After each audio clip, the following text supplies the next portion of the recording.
Abusiafo mamu nyina ache emma kwaba eba UTV. It's all about you. Anope emma akwaba no, ameka no brofum so good morning so enkoma. Omo mo tin kran ni nkura kese mu ama ache no. Ya no munim eso eje no.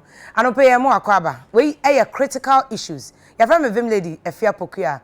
Na wate se wonte so abi anope mamma wa mane coronavirus abagana ha. We mo wa ma wa kanipa ai tumi de yare eba.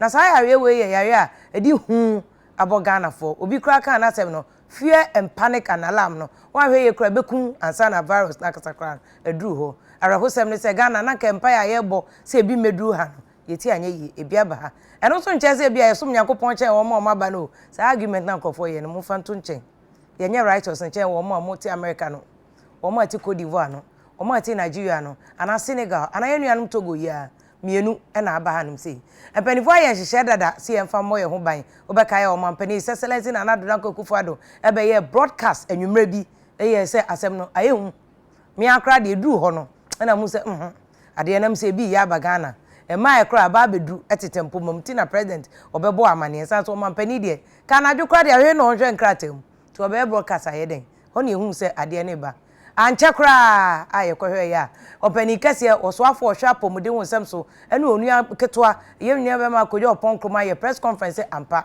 yanom ba mo wo di na apakan na besia mienu abaha se asem ne se de ne ye beye de hia ba ko so se Ghana fo bebe ko China ebi ko Europe ebi so eko Dubai no ne ade ko didwa e de ka abre ewiase nyina Ghana kasen ene ye bo ewo ho omampani de 100 million ena akwakosi wo se yefan ko sa coronavirus sika na ekohin nurse for krat bia beto abonte e chese akade a wo mu hia ebi ni ho tie ne presidential advisor fa pomuden wonsem so o su de obeche ensem ni mu ami hu se de ensem no etie ansa na no ye bekọ akohwe ensem a eya ho boa Ghana yaye yenuanom a wo ye neighboring countries ane ne wo mo bohye ewo ebibrem ato emantem so nkitaonde ben ene ene omu de behwe wunim se coronavirus nso ama oil anafa anwo ekofom ewo wiase amansa dwabo so oil prices aba fom yese Ghana wo se yete ye de so sebeyo yese na wocho ebesim no na ebeba mpa anama anye ye kra mpanifo se akofom by 30%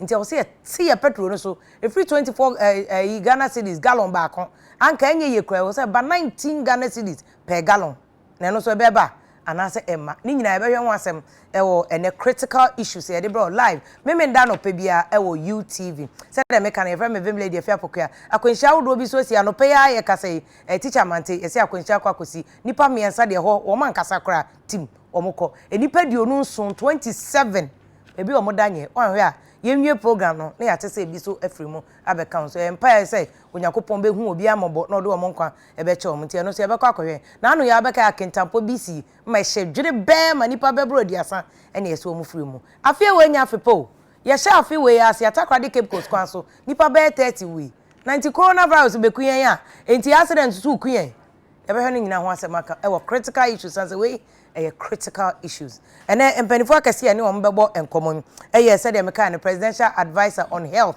ya ohwapomuden so kane pani kase ana nka na da Ghana Health Service ana say apomuden adwumako no ano wo yobi ana o doctor pani a chese konfo no cha ban ya asabe nyina gide wo bi anim nukumase ana say a wotutu na pakan dia besin kran a wo ye adwuma osu abank kase nim tie ne ope para ope your friends say hand sanitizer e bi kura na wonye bia o frɛ doctor nsiasare abankasi obeji bi na nado ho e de abro okay ho e wo studio hanoma openikasi e wo ye nchen e wo asese ne dibre kase pa e wo Flagstaff House resident advisor on health Emma Opman Penning sanso na yewura mrahye a owo agoti mezuope was a member of parliamentary committee on health and apomudi abedwoku a e wo mrahye bedwom no ono so yobi a onim ensem we pa parliament nkitaudi ekọ eba nyina omudi mu akoten de ni ka se onobu agbeve na baton peso ano so ye border town Ghana ne aflawo ho nyina ono so suro sanso to bi kwadwo so ha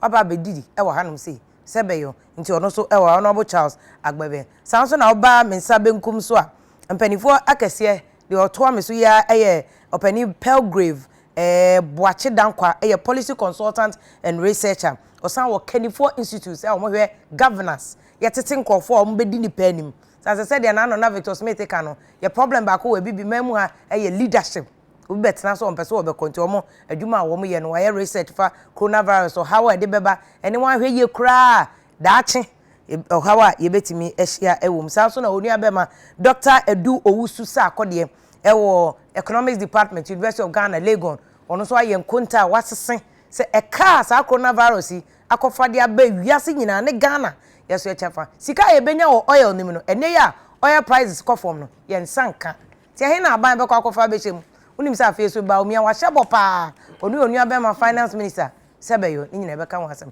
critical issues ni efrem Afia Pokua ye hye nkomo no asene efa ni nya emrel wo hwe ye live ewo YouTube obetimi ajoin ni ohwe TV no so a numbers bi honom obetimi do comment no abanye sa mema o number utia bibie ni a obetimi de osemusa aba na Facebook bia ho a ode abampenifo anope mamu nyina achi. Good morning. Good morning. Joseph. Saboko dear.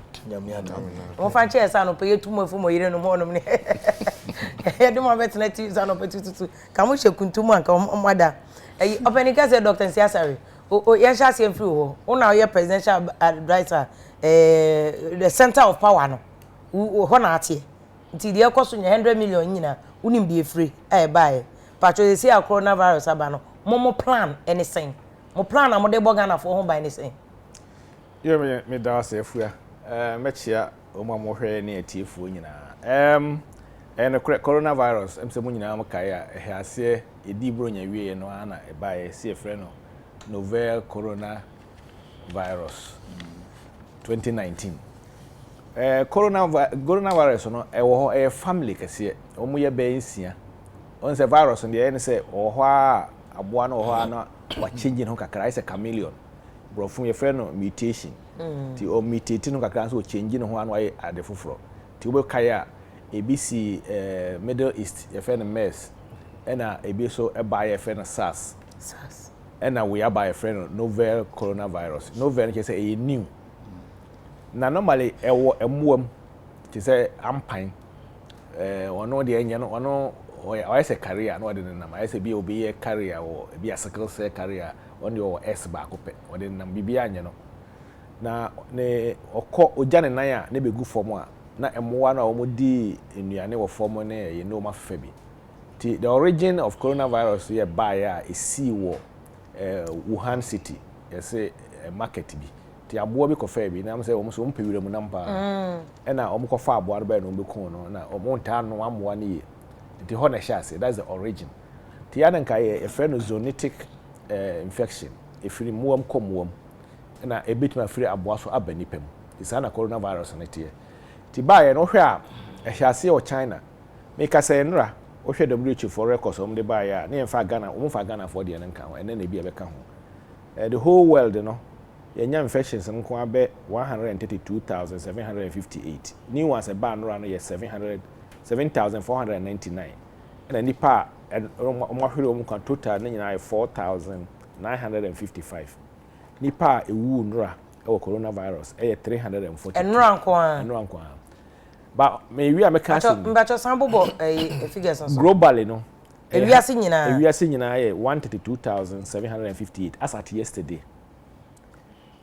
new ones ebeka ho 7,499 deaths total deaths here say nyina no 4,955 new one ebeka ho say for ebeka ho mu nura nko 342 na the one more here ni kan say China here say no China total ni nyina 80,991 but China no a peak and say eba form China no nipa dodo a omunya new infection no Dubai 11.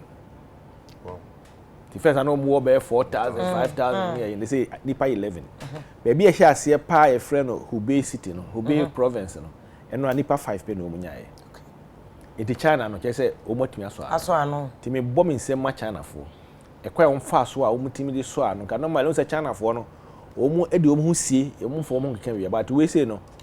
Omo bie mo president no ka say prime minister ka say WHO mo na meboa me to omo WHO for call ho no makoboa wo but the omo a ehun kakra ne say BBFN epicenter on the first epicenter ne si Wuhan city e say epicenter na wo wiasa na a change wo hwa ba bi esie pa Italy eno anko Italy fo nya 180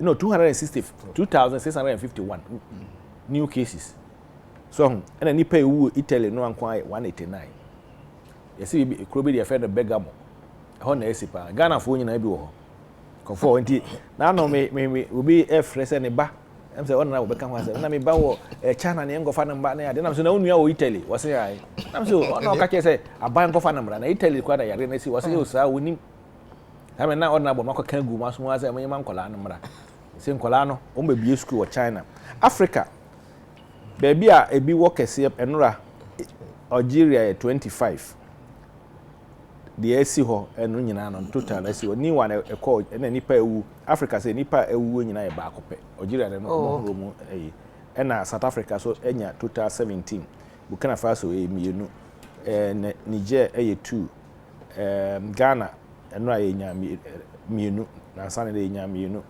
na say Kenya for so enya ba akọ Kenya in Africa Africa ba but the Africa no say apart from Cameroonian na o take Cameroon o two kwan okofa baaye no ya Kenya na aye eno square imported I say we import to be aba area nti en free krom ho nti Africa ha you hu say e bi free ba bia but the Italy ne Iran eni ade no mkofa obi kofa baaye na e sign wo mo the one say ohwe coronavirus na it is a flu and I say common cold yare no normally a cold weather cold and dry weather just say I say winter aba no na ho nsuo nto ne bibia na kese ene party na nkofo ye theory bi se o nkofo se entumi ntena oshiu ne ma ne awianim ebi a be ho sa because normally se flu no ba na winter no twam as say o mo spring na flu no nyina ekọ okay ti ye bompa ye se ebe ye sa trend no because sana SARS ye sana MERS ye sana any common cold say H1N1 okay o say yare wa ye kan H1N1 nyina ye common cold ebi esiga na hada o kai kumaka nkwala nan ahwere wo nkwa ne ma no ba se ontimi nka se yare no ebe wiase ye te se ekura ketwa ba ko small village ekura te obi wo China 12 hours no Ghana obi wo Italy 6 hours no Ghana ha enti the aye ne se the oman bia ya WHO ka kire se yenye ne se epidemic ba say ya ne pandemic because akoba bia se pandemic and say epidemic ba the also ye se utimi ehwehwe ne ntem early detection na utimi contain na utimi obi onya bi so obetimi ahwe no containment ne se o ma no entre se dem ha na asia ne atupum se yenka ya because ye ja obi aso nko na yire ne ma ho a ebe ya asem na ya asem na oban so ko school na baje nyame ncha de se coronavirus in kola enka wo mu kese ifa mrante ne member akora enka wo mu mo wuo no most of them ye mpanimfo wo mu de timi tena cruise mu ko holidays o se broche no eno ya broche no onya nsika wono ko pension kwa na nsika no ti e be kan kire wona bo se ya mo nye na nka ye ko pension ye sika no no so na yesu ye ntimi tutu kwa donc ni mesamba wo because me question onye ya no se plan no ne se the plan ne se ye pese ye etimi ye early detection containment management and prevention o se SSA ye o se ye ne yasede no Ghana na se wona o Flaster House apomudin aso ye no na wo so ankora no so de wo so ye se wo so bo ho ban tin ye bo dawuro se wo bo ho ban ye ne se they say ye the surveillance system ye activate wo ba bia no ne se surveillance system ne se aye se wada so na wo bie wani inti wo border so baby ankofo free ba say nim se ankofo de ba efiri baby na eba inti baby ya ankofo pa free ba no won se obi bagan ha baby e bi asie no se Italy ne ma no ofa plane na eba wan fa plane na or the ship na eba opani nya ho ya na yetie na mo say always well ya ni pani free oba o de ba yi se obi de bi ba na nkire se wa faili na mpesa be kire mu na obi ate ase se bi be wura kanta ma se epidemic ope wo mpeo ba ko be wura me yenyina yanka se bi mwura Ghana hada se country bia no ho baka se bi nwura hoda se ansia no ntemo a country bia benya bi enti na WHO ani abre no enti se yare ne bi aba ha na nkire se Ghana government as a Minister of Health afeli person making very strongly to you ba yare no ba o se yetimi hu ne ntem na ye test nyame ncha de ye wo noguchi a world class lab enti ye kware ye mfie test no ko ba bi nko test ye bi to ye nyusu PCR enti ye use PCR da cheke noguchi wo mfidie ne sache we say eno a mo ka kire ye no se nipa no kra ye about 200 tests and I say 400 500 800 tests na ba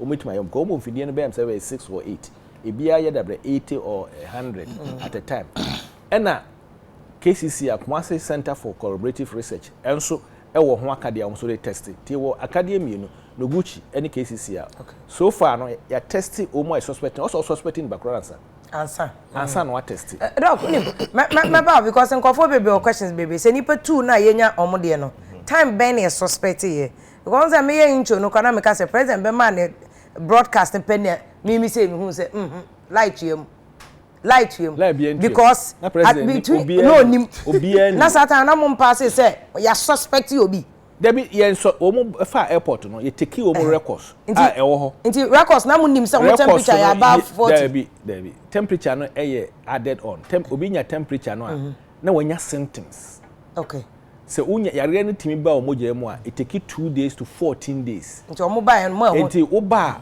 na oni symptoms o ka say oh de ye be hu an say o free Italy na say ba bi na aba yare ni bi wo ho okoye no ne nkofo hyiehia ye take records no nyina nti pacho at the time on ba airport na records just say bibi say yare wo mbra agesa nipa be 4000 twem Ghana airport nyina no o se yesa wo nyina akoye wo test ye nyane sa wo ba bia okay yo honorable wona mo health committee so e wo parliament plan na doc ka so maye no o as committee amuna mo as minority muna mo scrutinizing ministry na adwuma no ye wo plan if you me dance me fa as opportunity me chia me constituents and I mean san chia o mo muti am mo hwe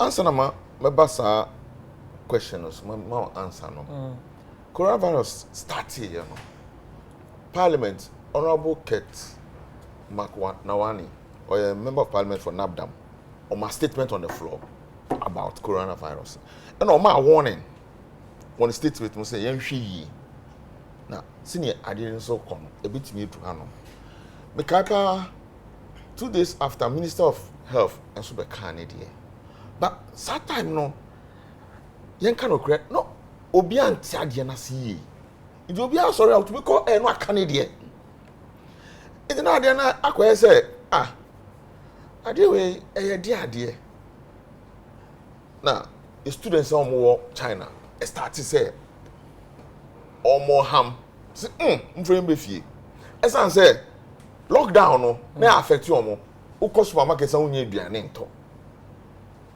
movement restricted parents omo Ghana house no more higher me power brochi me nten nka biem me na me concern banko anopa ewia ofrem me say just me nten me ban nka biem esi yare bia ba nti emu no na ranking member for finance for foreign affairs honorable Okujeto Abrakwa and a ranking member for health honorable Akando omuye press conference aban evacuate students no embriefie but aban so say no China government assure say the situation is there under control but at that time no na feel say it was the right time to bring honorable then due diligence na mo mo say it was the right time because at that time na ye nim even virus no say o mutate dangerous issue mo kra a minority mo na mo tena Ghana hanma mo ka say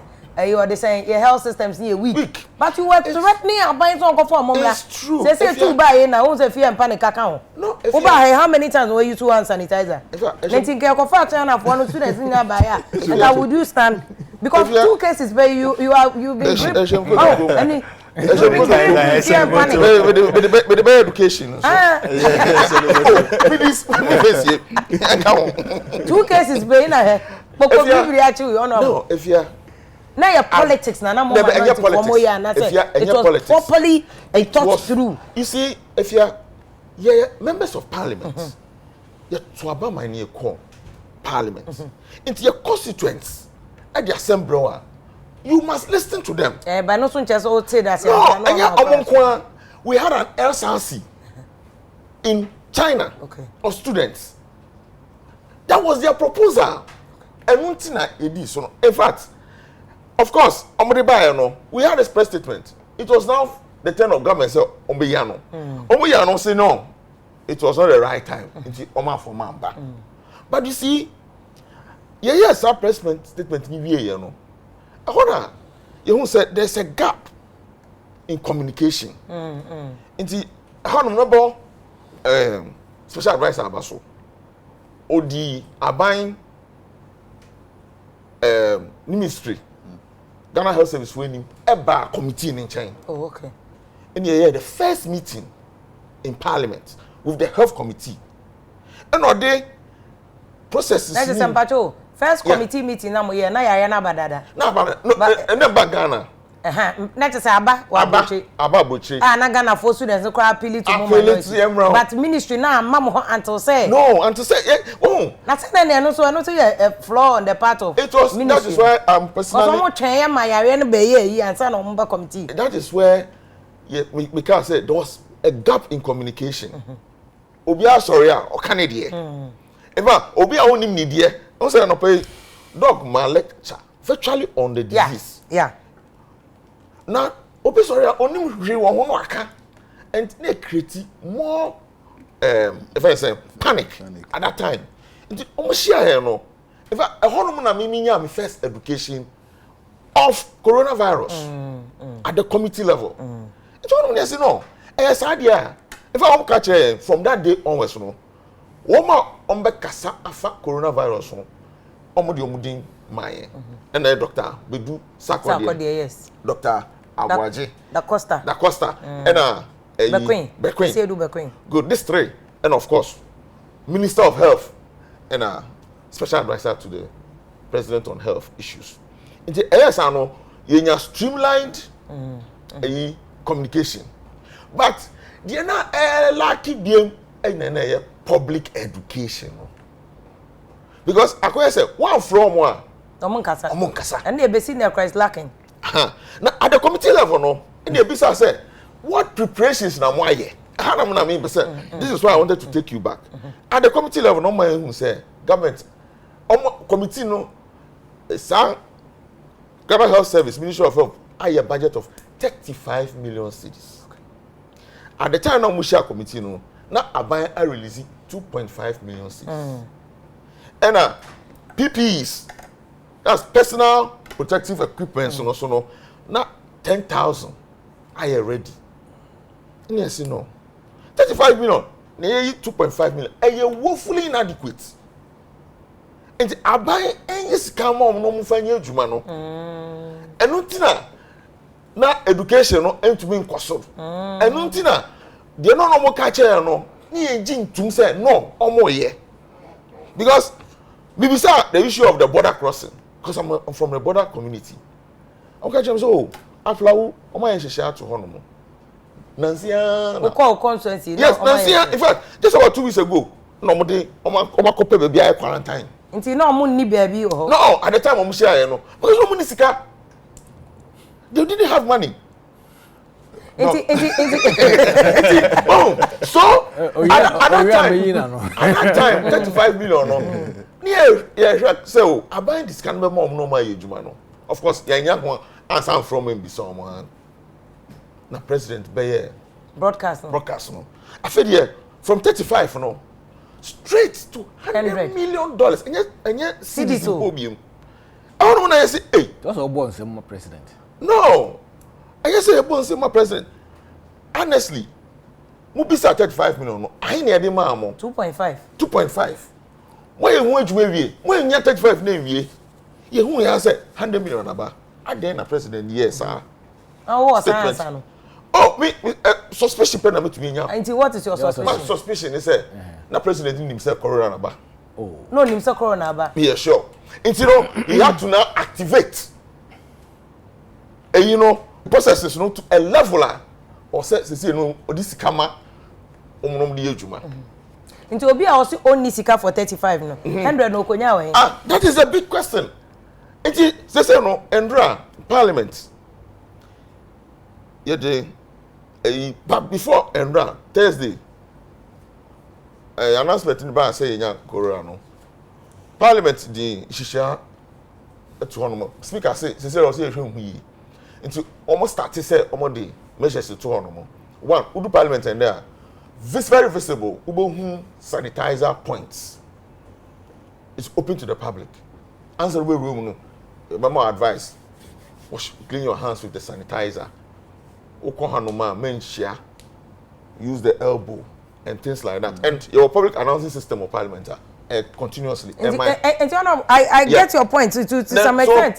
So then, you take 100 million bisa say the minister of finance should come and tell us. Scan everything.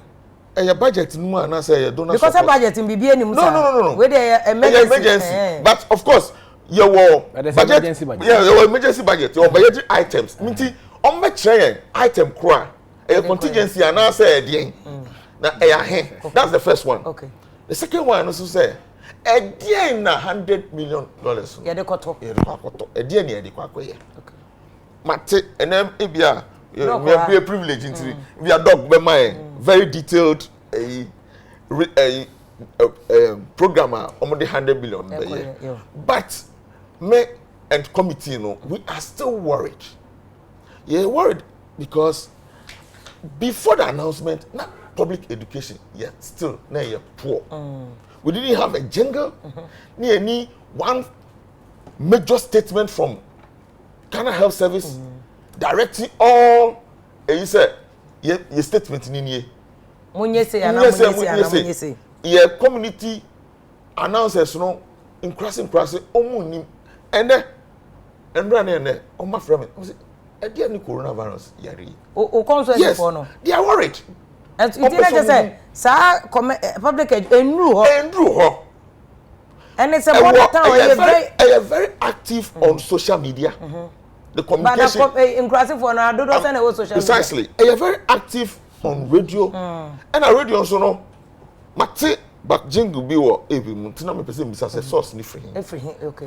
Okay. Mate, wo can. I'm stand for correction. Me to be say piece FM standard. I'm sorry. Okay, FM ni piece FM. More a communication message free Ghana Health Service more. Yeah, omo di bray, but omo. Last minute ya no mo de buy. Precisely. Our guy say minister Danutie ya your first that was the second last 2 weeks your program wa mama kwa me yesenka me kwa me ya mo free. Omo de buy piece of nke be ya mo free. O ye hu ya mo afre ye hu ya nto mo kwa fia bi di aba. Say ye mo aba o ma je 100 million. Muntu ya ka mo so mpese ye ade na mo free. Nti onamo ho me so mpese o ba biem because question now obusa na very valid. 100 million e de ko eden. Cause me hu nkofo bebe o social media mo ka say nkofo be chedi. Na wan hwe ye be wie coronavirus campaign we. Nkofo be sisi twasako akese wo. Ba dok wa ha. Nti we de dok be chirem na mo mansana no obani pilgrim. Mo na mo ye policy analyst researchers ni ade. Wo hwe say ye handle as ordinary Ghanaian. Baby a wotie wo hwa ye wo plan. Wo feel safe. Say wo da wo betimi ada. Yo, if you are ready, I'm first on a metia. Omo mo hwen wo. Yeah, that's it. Fidie so. Na eja coronavirus ya be there. Me feel say one positive side and some one negative side. The positive the positive and they say your man penny na another than Kufuor the president. Am $100 million. Now $100 million, you know. Within this new decade, yeah, starting 2020 to 2030, it will be able to at least almost set up a few systems and structures. You know, nemani bu onoma one home na one prepare inti yenim say kakra de betumi aboa na inema kakra meka fa ho ne say unse Ghana hanom no yewo yankase ye culture ena yewo ye values ena ye sign wo ye history bibia ye fiba no train inema bi esese ye na me de mania to forma hwe say coronavirus no obviously no ewo fako ebe fiaba imported cases and yankasa ye culture no so no ebetumi aboa ama ye nyebi na ye hwe ye kwan chen a ye streetism nkolankolomo nam kwan ho is a major concern ma me pa in the hundreds and the thousands but before obeko na my question is who was ordinary Ghanaian no who feel safe say the dog kan ye enhyehyɛ a Oda and 2 better. Oh, me feel very safe. Oh, GD. Me GD pa. Me feel extremely very safe. Coronavirus won't be dear what? Oh, you say send your dog kind no treachery mo say a virus a wo ho ahodo bebre. Okay. Say you was SARS, you H1N1 and we novel coronavirus. Inti ya nkase ye hwe system di ma. Eja fever there, you say Ghana there. Every week ya obenya bi. Uti ya obenya kakra, flu obenya kakra. Inti just to the excesses of it na ebia betumi akase wenya coronavirus. Inti media me feel very safe, and I'm sure say the larger part of the country so feel very safe in terms of public education no. But se metumi ato aso kakra. To aso yakọ o say ya mamren wo kwan bia e betumi ama yare no kwati atese. Your culture bi ne ye ne ne bia ye ya e bia na amboa kakra. Na ye won kola bebrem gu kwan ho.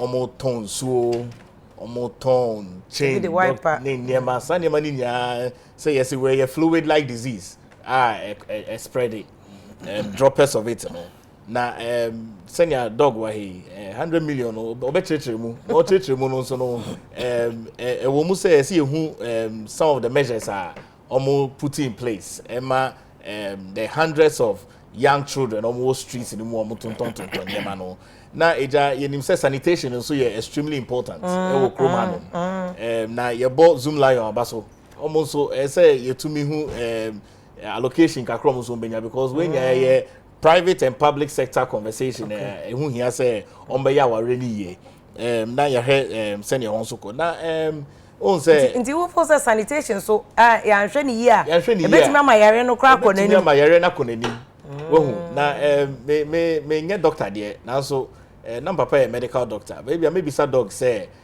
beyond coronavirus no there may be another disease be able to me epie mu aba na te cholera kra na mkwan so nsuo beto yi cholera na mkwan so e ya nkasa ye chrome hanom no ye wo yare bi a eno nso ye ntumi manage ni ye nti ese ye hwe water nhyehyeye ben na aban ye efa saniema no ho wo hu na name the pan say new decade ye gusuken UN aka say it's a new decade 2020 to 2030 Ghana force ye pese ye call digital yesika sem me since I call corona me so sikem inti now do to and to hear then out here oh to ni there you do one ma you me phone na ma ye transfer amom ansa na oye ansa na me ye inti wa odi mechi no betwen I see wa odi mechi no betwen very interesting because me there me wie anam de sanitizer no na me am hyehyɛ me kra say sanitizer no yes 70% alcohol wo na nyani nyina so na 70%. Nyani nya wa onim say ana me ko papio na ne papio na we original papio na say na 100% ethanol iti sikasem bankers omo tell ani niema me this week me call banker na mpese ni sika because omo fan to me mobile money mo mame wo na ohwa na che say Ghana no we are a bit ahead of the game kakra eja your man penny vice president Mr. Digital send your friend no so baby okaso yen started that conversation say na be ya ye be jaisika ye krekra no eno so nti ujiri senke ye ne saa e beti spread no because dog can o ka say Algeria say ebi na ebi oba ho na spread it e beti spread no so but unse say na make say no ye good side of corona no na che say yan kasa no as oman no ye de enema bi sisi ho no ma da che beboa yen na che say nya say bia corona abenti ba che say ye sesa ye ne ye bi ayeye e wo kronim wo hu e beboa na pani ma musa we answer memo asa ko second round musa we ye wo malaria wa ha ye wo cholera ye wo yare bebre mfa kidney for crack good dialysis bi no mu because o muntumi ntua dialysis ka no nti o ma pani ko tam $100 million yes this you dollars the honorable can say Ghana Health Service for 35 million Ghana cedis abas woni bi surprisingly magically abai tumi akonjo se motie bi wo flash house wo yenim wo tumi akanche amo the $100 million you aba all right ma and that's so abai no I prepared because he say yare ni beduru an man no I prepared and sana yare ne ba say so say enema ni bu ono ma say yeti ase yi Ghana no e ya kwento and I nya yetu enye sprint to say kangaroo I'll be to me a jumping and you are going to nya yetu ena say yen so ye kai say yen politics there but ebia na wo hwe a o the politics no tutu on ma ebia na nka aban fufu bia ka ontumi nya sasika no so we nya so say aban e ba ye omo ye banking clean up omo reform sector no mo tumi reform sector na say yakọ ye omo fi IMF mu na say aban na nkasa e de omusika $100 million e de ato say oh yen fan hwe jumadie yi na jumadie e de hwe yin so no ebe more impact beyond just the coronavirus send me cheche wo say yen nkasa ye wo krom ha e faso bebre e bebre wo ye wo krom he cholera send ya kan ye malaria send ya kan ye kidneys lifestyle issues and challenges wo inti ne won say me dem may feel pa say Aban is very much prepared na as a research institute you know ya ye ho research and you say oh 100 million no say corona kokra po na once Aban are designated no ebetumi aboa enema bi kakra ama yakoyenim because there's all kinds of say Ghana no send ye tie bia ye third world country na ye going to see to me progress from third world by second to me by first na see your population census by the time maybe Ghana be do 2067 no now the whole country about 70 million people oh nti chese ye nyin so ko nti I feel say ye hwe ye dache no ye future na wo ye nim no oh because corona de ye be wie be ko now so system I like your point as a system na ye be no fa so be ba so even corona na chi nti ye what 100 no it's extremely worth it nti make me look at it no on the benefit of it no oh ye ba be hwe other because what is very important point about sanitation for instance ye di agro eno kra na wan hwe ya nsuo to kra you met your former one is afin you beto na ya starting boom say ya hwepe e ho na me say at least one of the things ya ma me sisi adapa en motorway ho na no e flood is no mo de trucks akosi wa air dredge but dog edusa akode wo na wo ye economists mo na mo fi economics department first and foremost but wo hwe ye Ghana isika se one $100 million ye wo bi da o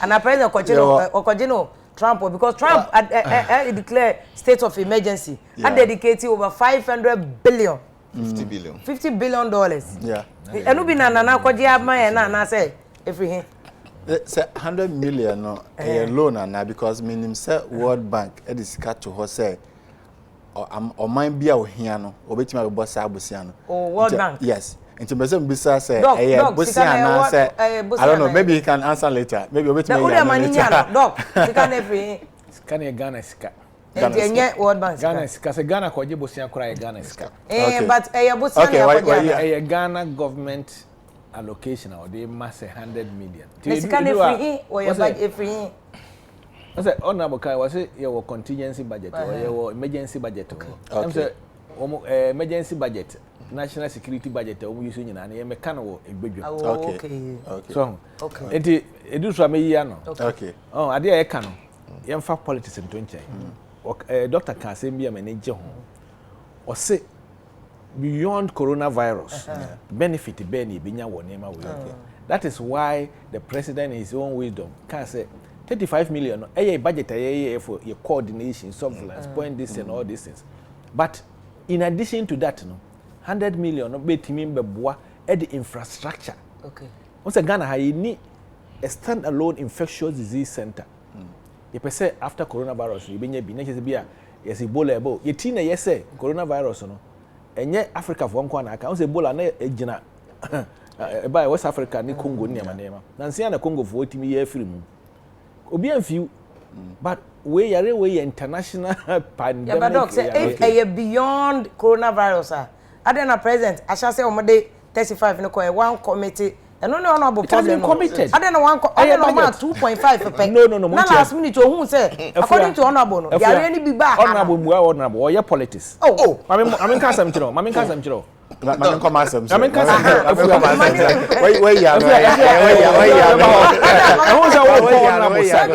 but he's becoming political I feel my very suspicious. Cheche was here. Into doc, my doc ko wasem no so. Okay, so say we your budget ya, or might be your budget ya, budget your projections. Already now nkasa na Ghana your fiscal position no a high journey. I mean ya aban we nkwa. It has been a problem for some time now. Na economics you can't be say all things being equal. Oh yeah, they say all things equal. Each them work classroom and they have margin. But you who say things like this, emergency cases, you know, all things are not equal. Enti enye Ghana nkwa China in 10 days almost hospital. Oman planning for that. Italy, I'm sure so almost started the year without any coronavirus bia. Ghana so say yeah budget no corona sembia ni agrim. But o hit emergency point here. Any baby escanish bia so okofaba. Okay. And I am happy. Many age say abanti medis kaseyaba. I'm sure say even opposition for kwani age. I'm sure as man will be said na amantem. I'm say a hot nam na am say you know disagreement in the war. But say Ghana ya hoboa. Say ye pese ye so ano yetisi nyoma infrastructure na de yard ne de.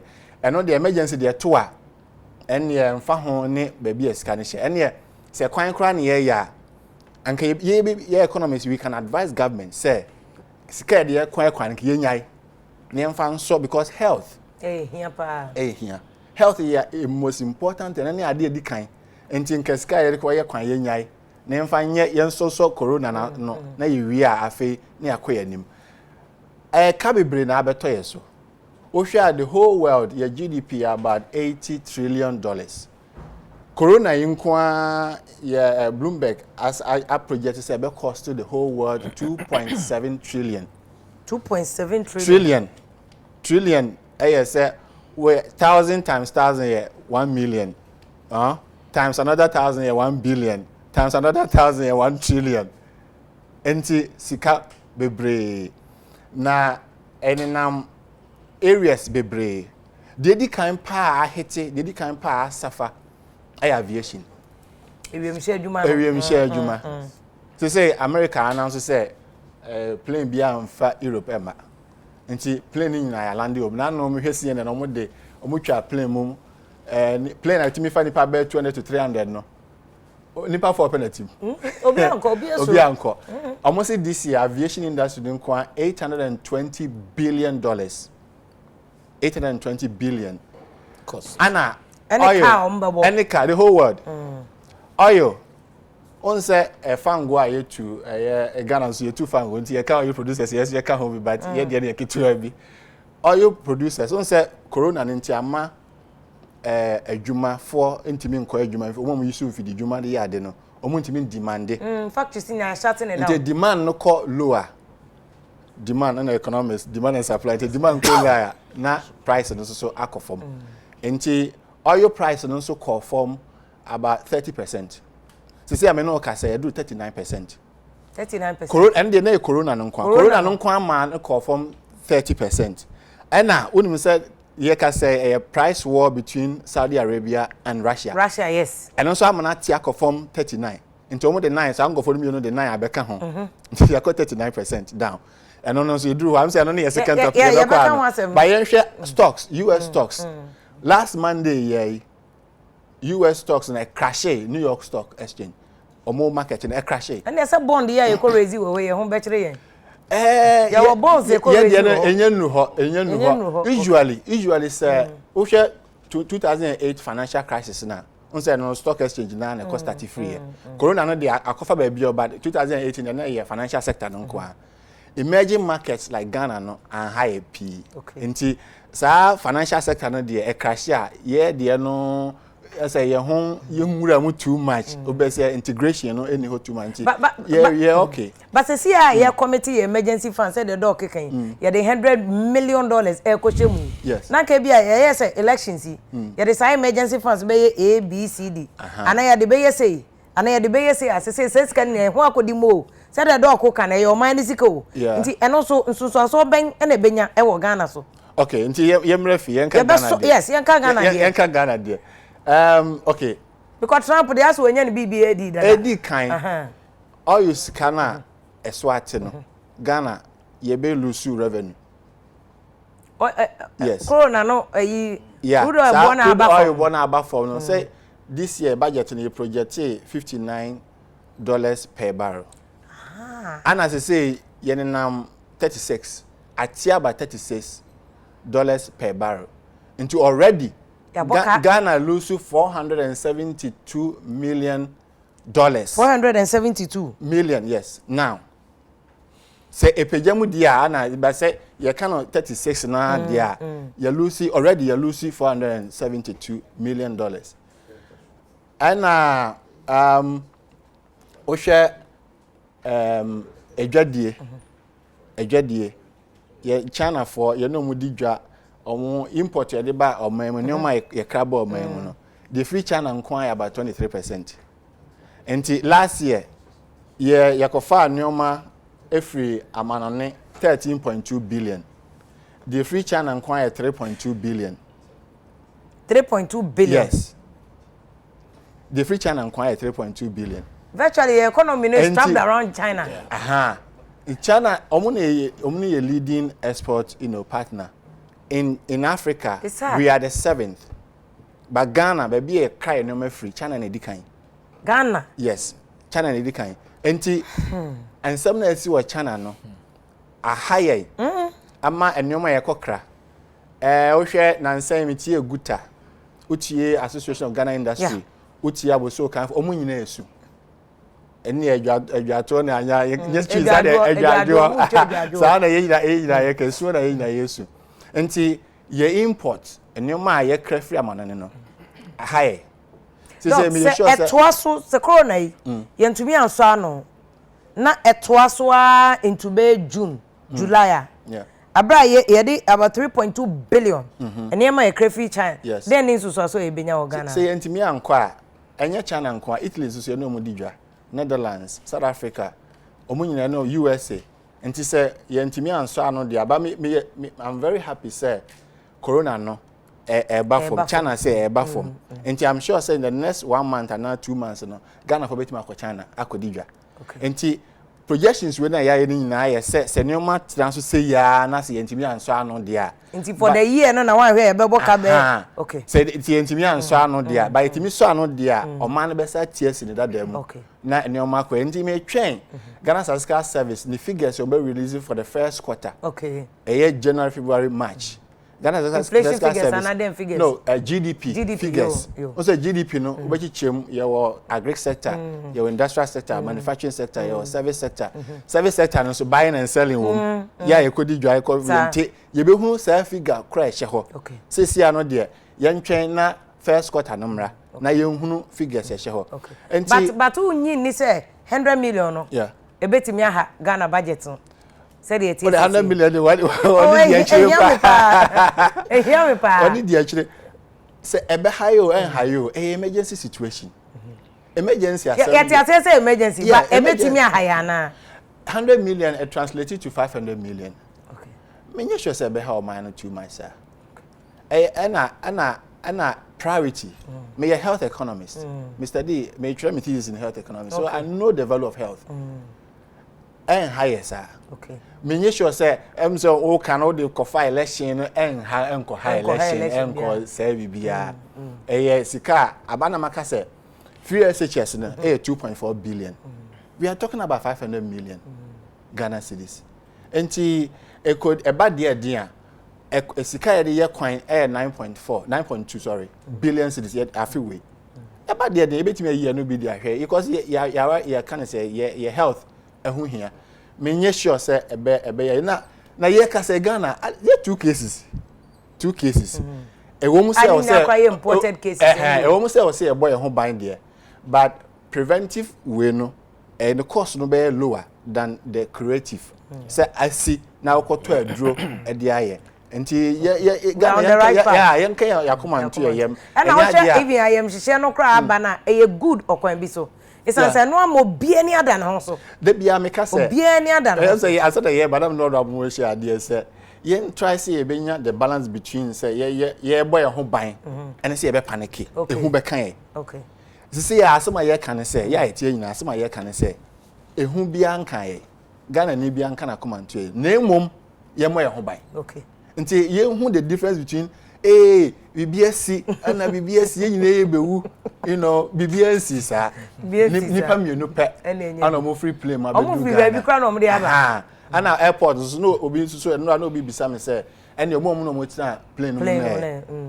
ye wo machine uba ye de ahwe wani wo obi a ye sefa na quarantine na be research no Gucci Legon ha na ye nti omom no mo tina plane no nyina ya test obi a okay nti menye sure say ya dia he ba be say nyina na mom ahweye ne de ho because South Korea nipa ba ko pe na ko fa free China omoni bo mo so no yes obi si o de kwa sorry mpo me ga se me kwa sorry o china ana Italy so nipa ba ko fa free China no mo free say ya agro omoni bo mo so nti ahweye ne de ye nko nti ye ba sika sem no so a doc me some what was go sika sem no so ehun ya me pa ba ma me ko doc nsi asa ye ho ono ye presidential advisor doc say 100 no o si mu di emergency yes but doc enye wanwa me ye question keke na me buso enye wanwa so obi a ebusa am 35 million Ghana cedis mo enye biama na ban so 2.5 pe na wutumi konya 100 ede na ba ya munya 100 no Afia na me kan say utie honorable na me kan masa ka bi honorable omo ani agi say $100 million number because our health select committee they be on boa say health yen prioritize health yen ma health maraso because they be am kan say wo nko na wade nti say health yen nya sika amma ni amfa anya de be ya na ke say planting for food and jobs school free SHS akwala na yare ontimi nko school mi pa yare a ontimi nko adwa akwa yare anka ontimi metna ha me be kura be dura say su nyamba na nka say bia won ti apo asa wo ti apo unya coronavirus ni e di have hu hia e di me ti ho a president kan ye no hallelujah e meeting ase no ye say yem piska na yem fanye se be ya e be fi coronavirus no mu no ni aye prepared for any emergency that bia enye coronavirus nko a nkonfo yem say yem hihie hwe common cold flu ekum nipa more in US than coronavirus ekum the whole world ekum China for aka ho malaria ekum nipa che coronavirus TB road traffic accident we can say yes enti enye ya hype ya re no dodo okay enti o say team no kofom ye prevention ahweye de me den say e de bibia ba say no obi anim say o say me use hand sanitizer because fi o say hohoro mensa me ko ejana so o say me ba me hohoro mensa ye de be share from kindergarten ye change ye culture no e $100 million no a eba no ye Ghana government sika no so de ba Ghana government o say 3 billion na say 6 billion na Trump so de ba no nyina no any budget all of a sudden also this can by emergency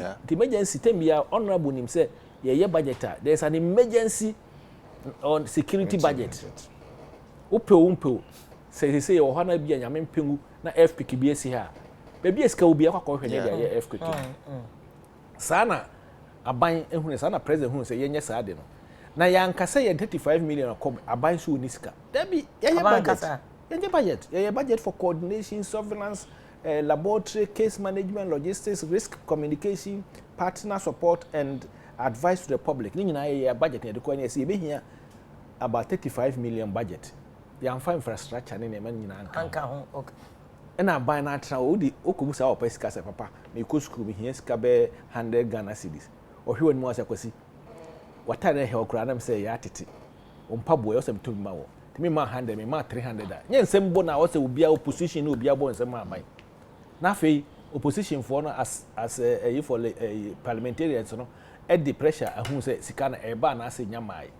As I speak yesterday meeting UOC meeting ya composite budget so also be free minister for finance about a year oba chechiro mu we the way it's a composite complete plan we will never go back it is a Ebola koreba infrastructure ben pa na moya de 100 no ebe kan ho no difference na wo between 35 na particular infrastructure be na model. For example, you per say you be free way makono.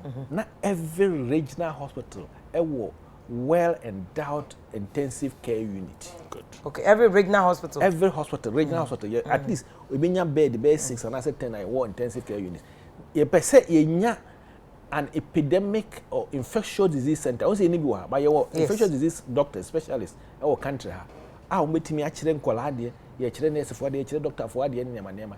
Enti just a composite, a comprehensive budget. You per se 37 eye hoye na wo so timi so bibia no border towns no se bibia wo say no aflawo ho no another entry port health for ye betimi I improve on port health both human resources. No, more plans sir and I afterthought. Yeah, what plans? More plans for sir a year okay. Sir plans we plans to ye be budget e plans ni na to ba wa kwai se budget na e ma o say na afi wasan betena se honorable nim na betiti so o titi so afi bi hu say e kire kura hwe unni hwe bi na wo ye adwuma no kosa. We don't want to come back the same way. Nti ade na nkofo wa adwene say 100 mo be chedi e bia de bi chedi minim say bia obi a okasa na bia ono sa time bia bi si o che bi de ni say nko me ene enye politics wa e help e help we enye politics but legitimate question e question na nkofo bi ka say 100 no e dey potin na mo de be ye nkofo na de to nkofo trimu ebra ohunu say nkofo de video bi na nkura say yes nipa to anya no kura nya sika na e be chedi I saw it the night a president ye ka say nya Ebola no ho nya no kura na ese bi ni nam anti a video dada Dr. Asare Kolebu chief executive some 2 cases bi call Kolebu a e bi no dwane ye no and a report no by no oye a press statement say press for call was so negative na yakofa na yi date na firi so there are 2 websites on say nipa on the 2 websites I say here firi obi and no actually rejoin that. How do you do that to ourselves in the nation? I'm sad when I see that. Enti ye de ye mu binom yen chesike ni ye pese adwuma no koso anywhere I've worked on me pese we free one na wokọ na wagya monument which can be no o jebi na wokọ enti de ye nyina ne say ye koye no ade no he ase ba ye no ye be hye we nyina ye kasa aban say ye de budget be nya budget nwe enti in the meantime no ye ko share vice president and ye can say o mo maye $500,000 equivalent because ne o say ye koto lab in your lab for no set up that's the why the 2.5 million came because ka say 2.5 ye pese pay 35 million ye my 2.5 and san ye koye budget di akọ and ye budget koye no and ye san ko hu president bi mo ne ofre finance minister to so and ye ade ne ye no comprehensive when you be odwene beyond the box na ye misa this thing ye hwehwe ne ye budget of scale of $100 million equivalent. Me kwa ye ka for example or can you see this? I say dollars. Hallelujah.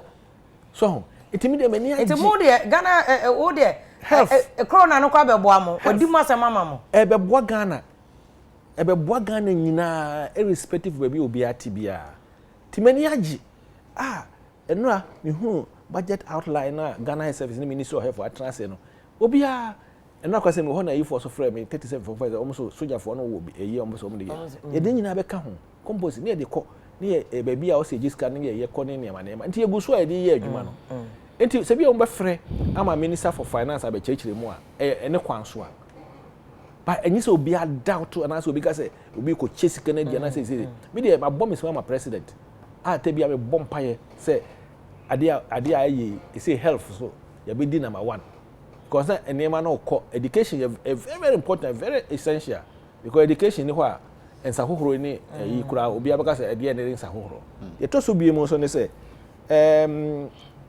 na mo kan ti maka infrastructure but dog answer question we so mama na o ka say e be say dana president be broadcast na all of a sudden say 100 million no na case no ha wo de o ye doctor na mai case no time ben na mo record a case no de na uni abema doctor do sako de ka say obi asi free play mo aye check no nti time ben na mo zero say we mu de suspect wo time ben na mo draw o mo blood say ekoye blood lab test e wo mo mogem time ben na mo catch president time ben na mo draft press statement and adjourn president e de betu dwa ai nti o si nya no crisis ada no na bi ma no se obi duru ho a manfo adwene se oduru airport a e diagnose se wo coronavirus there bi airport in diagnose doctor bi any airport airport ye de name gugu kwemu asebe ya would report of entry hono a you will say questions ni aye o tema scan o hoda dada e bora bae na ai dada na o me hu say broni bi ka say e bi ni fence hitro e hye ceiling no oduru ho na temperature wo so oh ha be so obi ahia wo say fanche ha na e do wura dem ba ye de wo hu ba bi esi ti broni no boy abaso mani age pa e wo hoda dada enti because say coronavirus symptoms no ye ahohye fever e na obowa wo sneeze na say wo wensi dodo e na bia wo respiratory problem wanya wontimi homi ye nema nti oduru airport ho no a wo fill form e wo plane grass see na ya che wabo akane nyina mefria na eba meni we ne share say and na ye one form the important thing ye no airport one say ye be give telephone number was in the country and no contact obi a wo kono ho se be ya ye hwem ye say ye ko hwem a ye hunu say nipa menu afiri ba ko ba 29 ba ko ba 7th of March ba ko ba 29th of February into wo hwem a of follow within the 14 days in fact ko ba be January and onya yare we bia na ehun se bia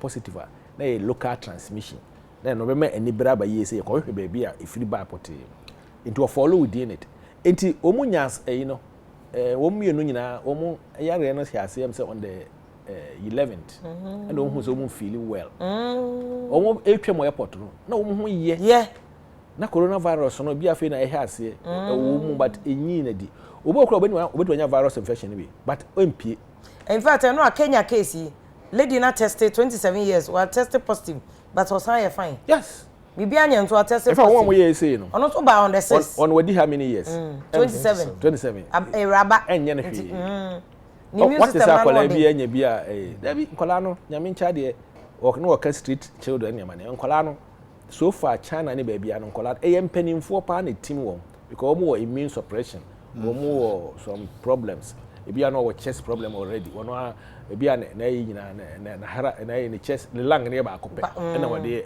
na ade na corona abɛka ho enti ofa airport ho no a you make sure say obi wo fever so far ye na airport no obi eduru ho no na wo fever pa enti achi no ko share isolation room straight away de ko isolation room na wo kan wo nyare na fever bi no wanya officer ni say but you check in on na ye negative na ewi ade agya no konye di na chi because it doesn't mean say ufiri baby hoba enne now you test na negative within the 14 days untim nya positive enti ma cheche no mu se be ya anya se bi ofa ho na obi ehun no enti omu eyare on the 11th and on the 12th president broadcast no Wednesday yes enti omu ko ekoda hospital am say Wednesday anadwo na say amena president na ewie ansana omo ankasa na koda hospital na mo tracking system no pick you omo tiapo and I call hospital. In fact, we call even public hospital. We call private two hospital. Different private hospitals.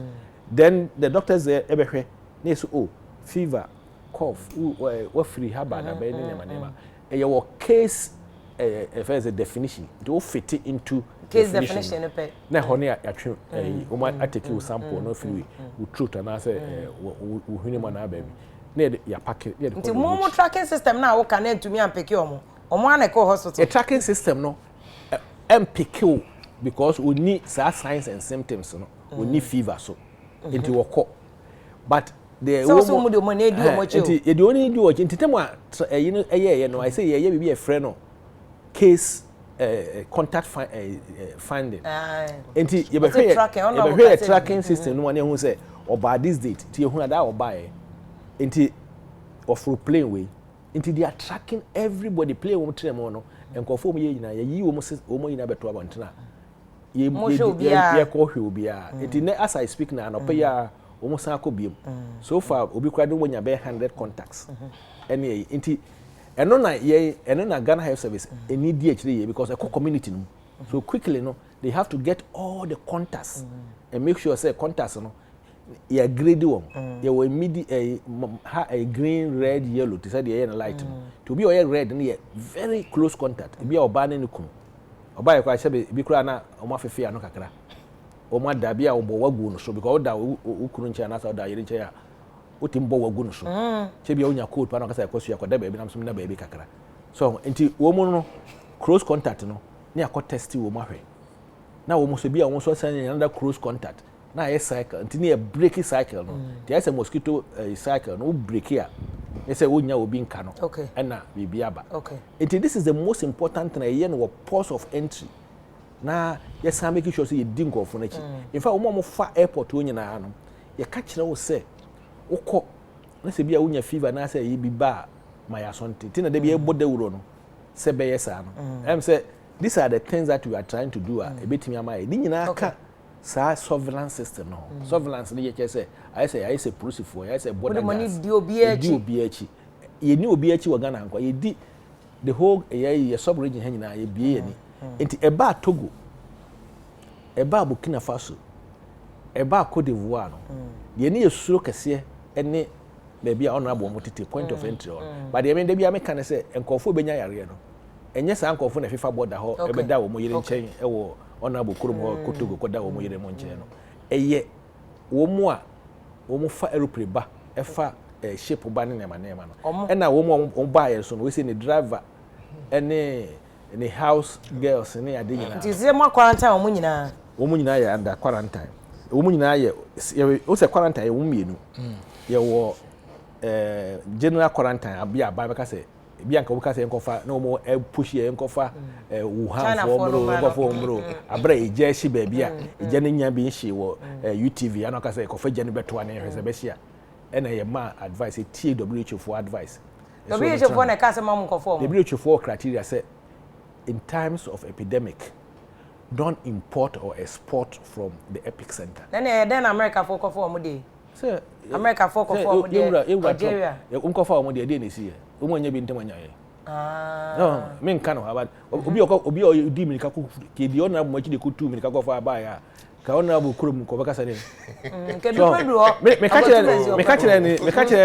chere ni pa say ye ko fo mba do mbako na yi ne constituency woni ka kokora nta o say ade na de ko so woni ade mbako enti enisa ko fa wo mba that is the principle but the WHO won show chin or my advice to ko so ko fo wo mba o say you but take care America for kofa woman no more ship no monya e na ba no woman CDC catch we say we don't advise that you should bring them but you are the president so you can take a decision Inti doc ya say it's here there's a gentleman also one of the mining companies or the helicopter or the plane buy about the helicopter and a visits to mining centers no na oma tested positive we are aware of that I'm saying when you aware over you know menya aware minty positive when you 30 we can say even about 2 days before fake positive you say BBC you can say BBC na your false website it go for you na no busa obi say no obi busa am say ada na no Gucci for aye be 60 test na yenya positive ba ko or doubt no Gucci na ka no Gucci level 3 reference lab for Africa especially our flu ya dey no to doubt no Gucci but I na hunu ya mate 2 positive na buza say unua e kina na yakasa unua na enya positive bia wo se da binya menua de mempe sa na say enti e ba na mse afi so afere positive aba afi no doctor na de na yenye e na mse nyehwe bo ho bai enti de meka nyina ne say ye de ye ni agi say aban agi atum say de call ye kura na odi bia ka ho no so me not even 100 million Ghana cedis, but $100 million equivalent, which is about 530 million Ghana cedis. It is there a good one crown of 30-something million crown. It me a baby. A honorable crew. So also be a can say what embassy. Also, man, you may sit up Biamano. So honorable crew. And also, money, now, boy, especially select committee on health.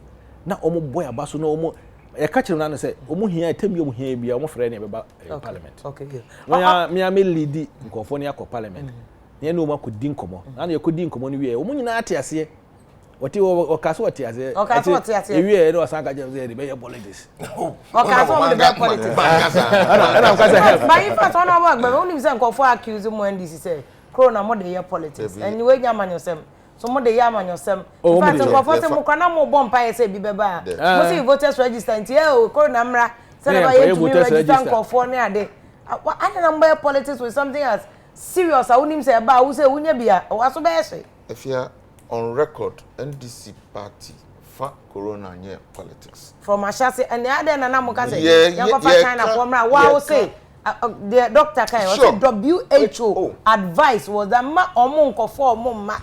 And so now much and wa ben pin yanko for mumra yanko for mumra. Omo doctor for so doctor no kran ko kasa. No, if you committee no. Yes, committee doctor na go die chiri. Two doctors on your side. If you because the pressure came from your constituents and SRC of the students now more China. You know better. Yeah, we don't know. We have to. Abayin also. So omo catch abayin. Omo for say abayin tie. So they have to use the other minority. It's minorities so e catch abayin say na yen for China ne parents omo Ghana no e can. We were giving Aba information. You find your politics. Number two, as select committee, no, it's not some Aba information. We no bet me research it. We bet me verify. Inti, yes. For consensus for na ema pressure. Ana enkurane maame nom na ema pressure. What na was send out to mo say maame e ho cry better chen ha. Ya de mo ba ha no ma ha cry malaria bet me ekumomo. Ade na na mumom you were doing press conference upon press conference. To put pressure on government, knowing very well that at the Isika crossing 2.5. The 2.5 na na yanko fa Ghana for nemra no. And that's 2.5. If you answer na very press conference. We did our research. And I'm conclusion is saying. The research na say before corona there was Ebola. Ebola by Liberia and Sierra Leone. Can you expect the kokoko boy? Yeah, the Ghana here, the West African hub. Into your infrastructure. So, we knew they could have activated. I mean, our experts told us. And I don't know American. Into your research. Into your say, oh, activated what? We should have activated all the Corona. Ebola, we reduced the use of those facilities because Ebola knew who be. In fact, Ebola had been moved away from. Very safe. And we had these people with this experience. If we said, oh, if they bring them, so why we have the places? Of course. Knowing very well that Ebola, in any case, Ebola is a virus. Dog, Ebola is a virus. Is it a virus? Virus, and even when you cry, it's mutated. Yes, if you research, I'm going to conform. If you are Bachabusan say, places now can I say, Nipa Sena Coho, and Yankofa Nipa about 300, and Mara, baby, a funny 15. Dog, a tent. Dog, 15. I'm going to 20 per 15. I need a tent. No, dog. No. Ebola buy Mukofanko for Liberia. The young folk be I don't go for Mama. Say, Ghana for. Ghana for Ghana for because Omen bisa some person. Omen bisa some beba. Omen bisa some beba. Yeah, China. And you guys this turn and then your friend say, "Ain't nobody more." But I never $500 each. $500. I'm telling you, not true. $500. It is not true. Yes, it is true. Go and ask any student there. Otherwise, they would not go and ask any student there. Dog. $500 was for how long? Bosome. No, you come out. $500 is for how long? Say $500. Mudini. Let me tell you something. The Chinese government was being supported by the United Nations and WHO. And Kolana, they were supporting them. Opa ubetimi amon frɛ ambassador of China, Honorable His Excellency Edward Boateng. Me ameni o ma your press conference da. It I don't know where baby no mo kasa nkwala nse nkofo umra. Mo your press conference, one kasa more advice you. Mo your press conference ye ma mo 72 hours, 3 days. 3 days literally mo. Mo ya no. Mo ya no. What say 3 days ye pe ye go fan kwala nambra. It was 3 days. Ebola buy na Liberia. Yeah. Network Sierra Eben Pao. Yeah, they go for the workers, hard working medical doctors. China. Because wouldn't go for because Liberia and Sierra Leone health systems are weak. They needed help. Precisely. China for be catch so mu here help the fan for Into on board then na mo say Ebola knowing that you said if you the ranking member on foreign affairs, ranking member on health cannot go wrong. Cannot go wrong. No. And you one no fa o ma dwen say o mo kwakoye press conference. Yeah, but did they do proper due diligence? They did. I'm part of the committee. If at that particular press conference, I was there. Not Dr. Craig, you say, me crown and me count. In the honorable, back to me, I was there. And none of your doctors were behind you. Ubajia tumse on hindsight. 2 cases by your home puppy. Oh, no. Yeah, the omo buyer and keep it me handle. Me you sure say okay, don't buy $100 million dollars. You can buy and release it another. It's not about the money. It's about the money. Let me tell you something. It's not about the money. Let me tell you something. The health budget for Ghana is 5% of our GDP.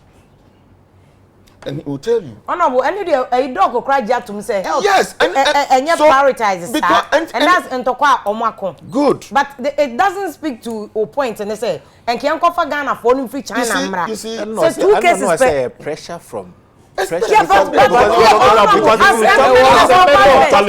no pressure from any students I don't watch China.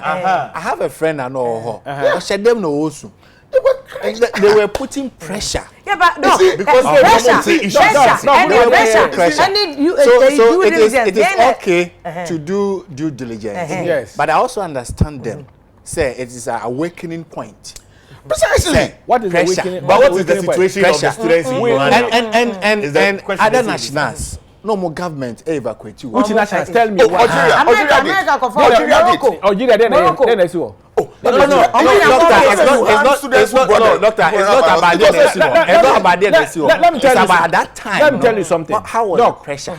Doc, let me tell you something. I don't agree to this Yankofo Mumbra. But you see, if you look at the argument where they're also coming from, if you people march to the ministry. Yes. Yes. Conform ameno. It's a basic So the point we are making is basic thing which a awakening thing. No. The actual action, I agree with you. So the actual action depends on the authority. Yes. The actual action. So whatever we do now, the behavior from now to up to the actual action there. It might be important, it might not be important. Okay. But my question is, let me busa say, watch it. I'm going to busa say, more as MPs are more minority no more. Also doctors me no. Until mo dey munim, you can virus a munim adekro. Until so obi be more pressure. Enye mu mom na nka mbe soso ano say ah dey ade na ye kan Ghana akwa malaria akwa tumi ku bipo nti mo nto mo enna me busa question say omo in their capacity as MPs I be your doctors could they not have done something more than politics? Oh, they could have. I mean, without the press conference.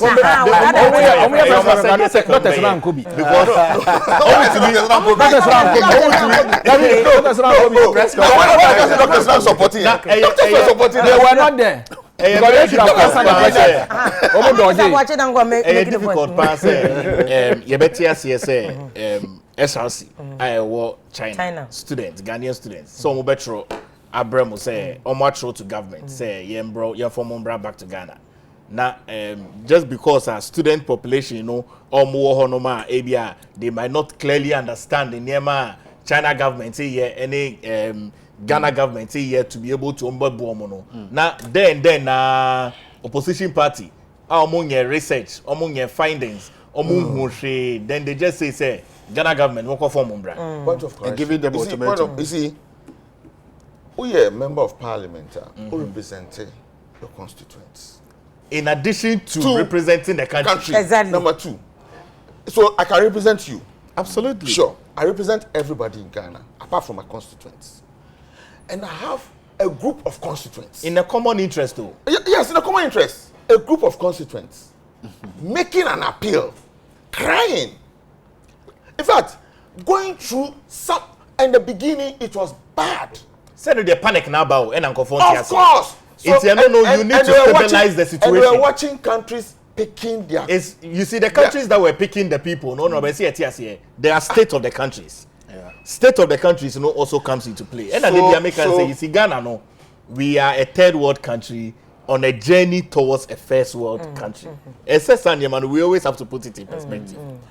Now the question is the honorable. Yen call for yen bane yen yanum ne of Asanoma or China Sisiano. What is the current situation? Have they written against him for Mumra? Everybody is fine. And Obiaso is not affected. Obiaso is not affected. It's not. You see, Obiaso is not affected. It's not that they are fine. It's because Abai say, "Omo for Mumba." They are fine.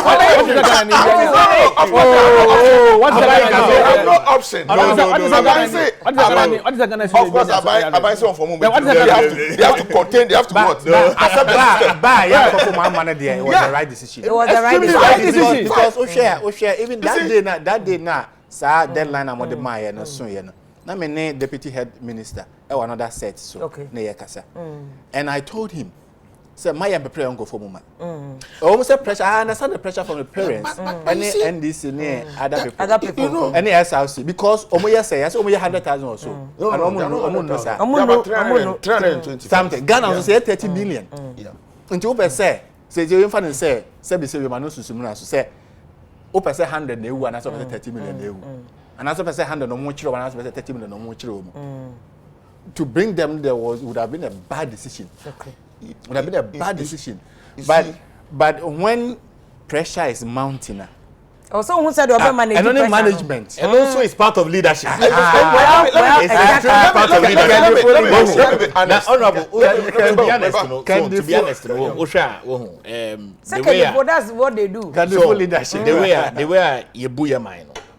As I say, you did leadership also come. What you say? It's more manche bedre muno. More parliamentarians. In 70 BC, as I say, more leadership also come. Because you see, the conversations are important. But say we have it in proper perspective. Yes. Yeah, the leadership come. I'm coming. It's important. Say, move putting in proper perspective. Say, pandemic is you grow we mu. Esi wo community we mu ye won kola omuko school honum they are on China government scholarship they are within the jurisdiction of China China buying say on betumi ahwe omoso WHO the issues about say these are the high rising issues say e go beyond where ya betumi akofam aba okay say see there is within containment na mo kofom bakra na they become an excessive risk to the entire country. Now we'll say SRC. In Kola, omo person mo suade. Omo nu baby a. Omo ndu baby a fe omo start omo brabo. Now omo tro aba minority. Now more your press conference. Among your due diligence. Ebi ana kesa kramukra mutu kwa China. Yes. Na mo kwa show. Yes, Dr. Islam press conference. You see, Dr. Silvio obi am press conference na mama. Ono ogina chiri. No, ana Dr. Silvio around. Me happy say, Mwaka say, no Ghanaian. Meba. And no influence mo my. No Ghanaian in China. Enya yare no. On record. Yeah. And adepa. Inti ye de omo buy ya. So by this time obi am fire and buy. No, you can't make that.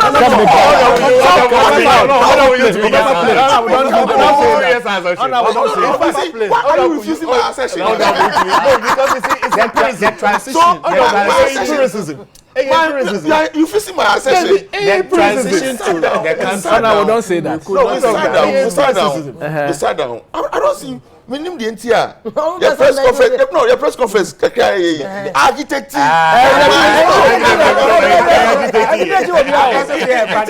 was a call in the right direction. I think so. You should now get some direct conversation.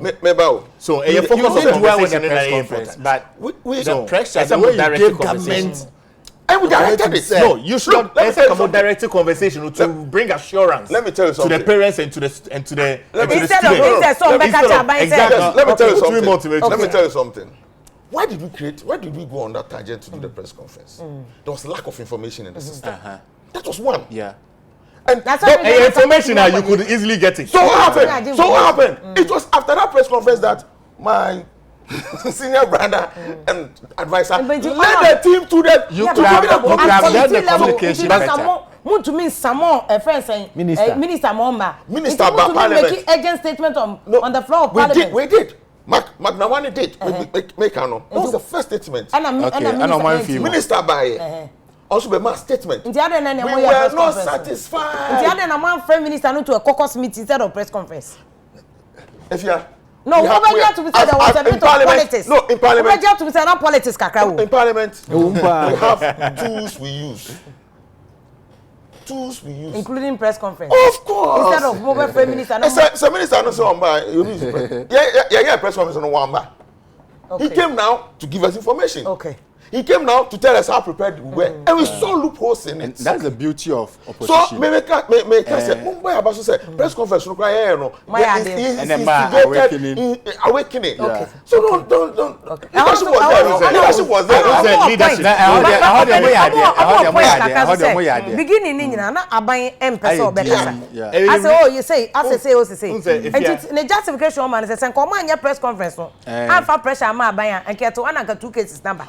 If we are press conference, press conference, not saying command never be brave. Say educate us. Ye education be jungle be ma. But Oka say press conference. They say yango for mumra. Ni ye. I don't know the statement. I mean, read the statement. Okay. But the statement is just about. Because mumra no then what? Then what? After that press conference, other press conferences on Corona. Okay. And the major education. All my press conferences now say yanko for mumra yanko. I know it was there. Yeah, I know. That was the emphasis of my. I don't know how to say yanko for mumra says yeah. And I would have a crisis. If you Abai say no, we withdrew that. We didn't push it. You push it. Oh my deadline. Yeah, my deadline. Exam Musa question say. Ebola de na nye enwa chiri kura o. Na wo heya itimi de car kura kofa VIP ko fo mba. Ya kofa obi ama that time no. Ghanaian requested to come home. So nti pam cho ye ka asem no a eduru politics na ye health enema no a. Mon ka ne ma ye nyina be ka bom na atimi aye ade papa ama ye. Ti say the 100 million abaya eno so makoye ho ko press conference or press statement and 100 million no na say. But I know the dog are legitimate because ya musa mo questions na ye nim Ghana. Yenim Ghana ha. You wouldn't know what you are using the money for. I know the Ghana ha de yenim pa. Mo be keka opepepepepe sa. We leadership. New leadership. Sa ye be wan me say. Afia this karasa. Afia. I know the dog. Me kra no man ya press conference. We dey abusa. Dey bia muni e nya press conference. Because they say mo budget so you be scrutinize everything. We scrutinize everything. Me kra be Afia be me dey say. We have to scrutinize. Afia be me dey say. $100 million. Doc, monya research man because mama there Ghana hanum to man we mu wan check ya ye be hwan say sika no akopie bia eni say human nature well we sika like checking na but doc man musa question na musa say if you dey be me den say munni akiri researcher fo nyina munni akiri ye be dey akiri mmra na mebusa ye ye moje ye no de na mde ye ye be ye bibia ma obi ehu ye dey see is believing enye green book. So, seeing is believing. Evidence no more. Uncompleted, abandoned hospitals. Now you completed. Green book na ya painting kama. Me boa green book mo. Be kwa hospital ni painting kama. Ni painting military hospital. And never about that for free. Abandoned hospital. Abandoned hospital. $1 billion invested by John Mahama in the health sector. $1 billion Nanka John Mahama invested. Then there was no need for us to get to sit here to this stage. Of course, if they have continued, we'll get to this stage. Researcher, maybe $1 billion invested here. $1 billion invested here. And then that's the second you do this. He has not done If we are next week, so what's the thing? We'll show you. We'll show you.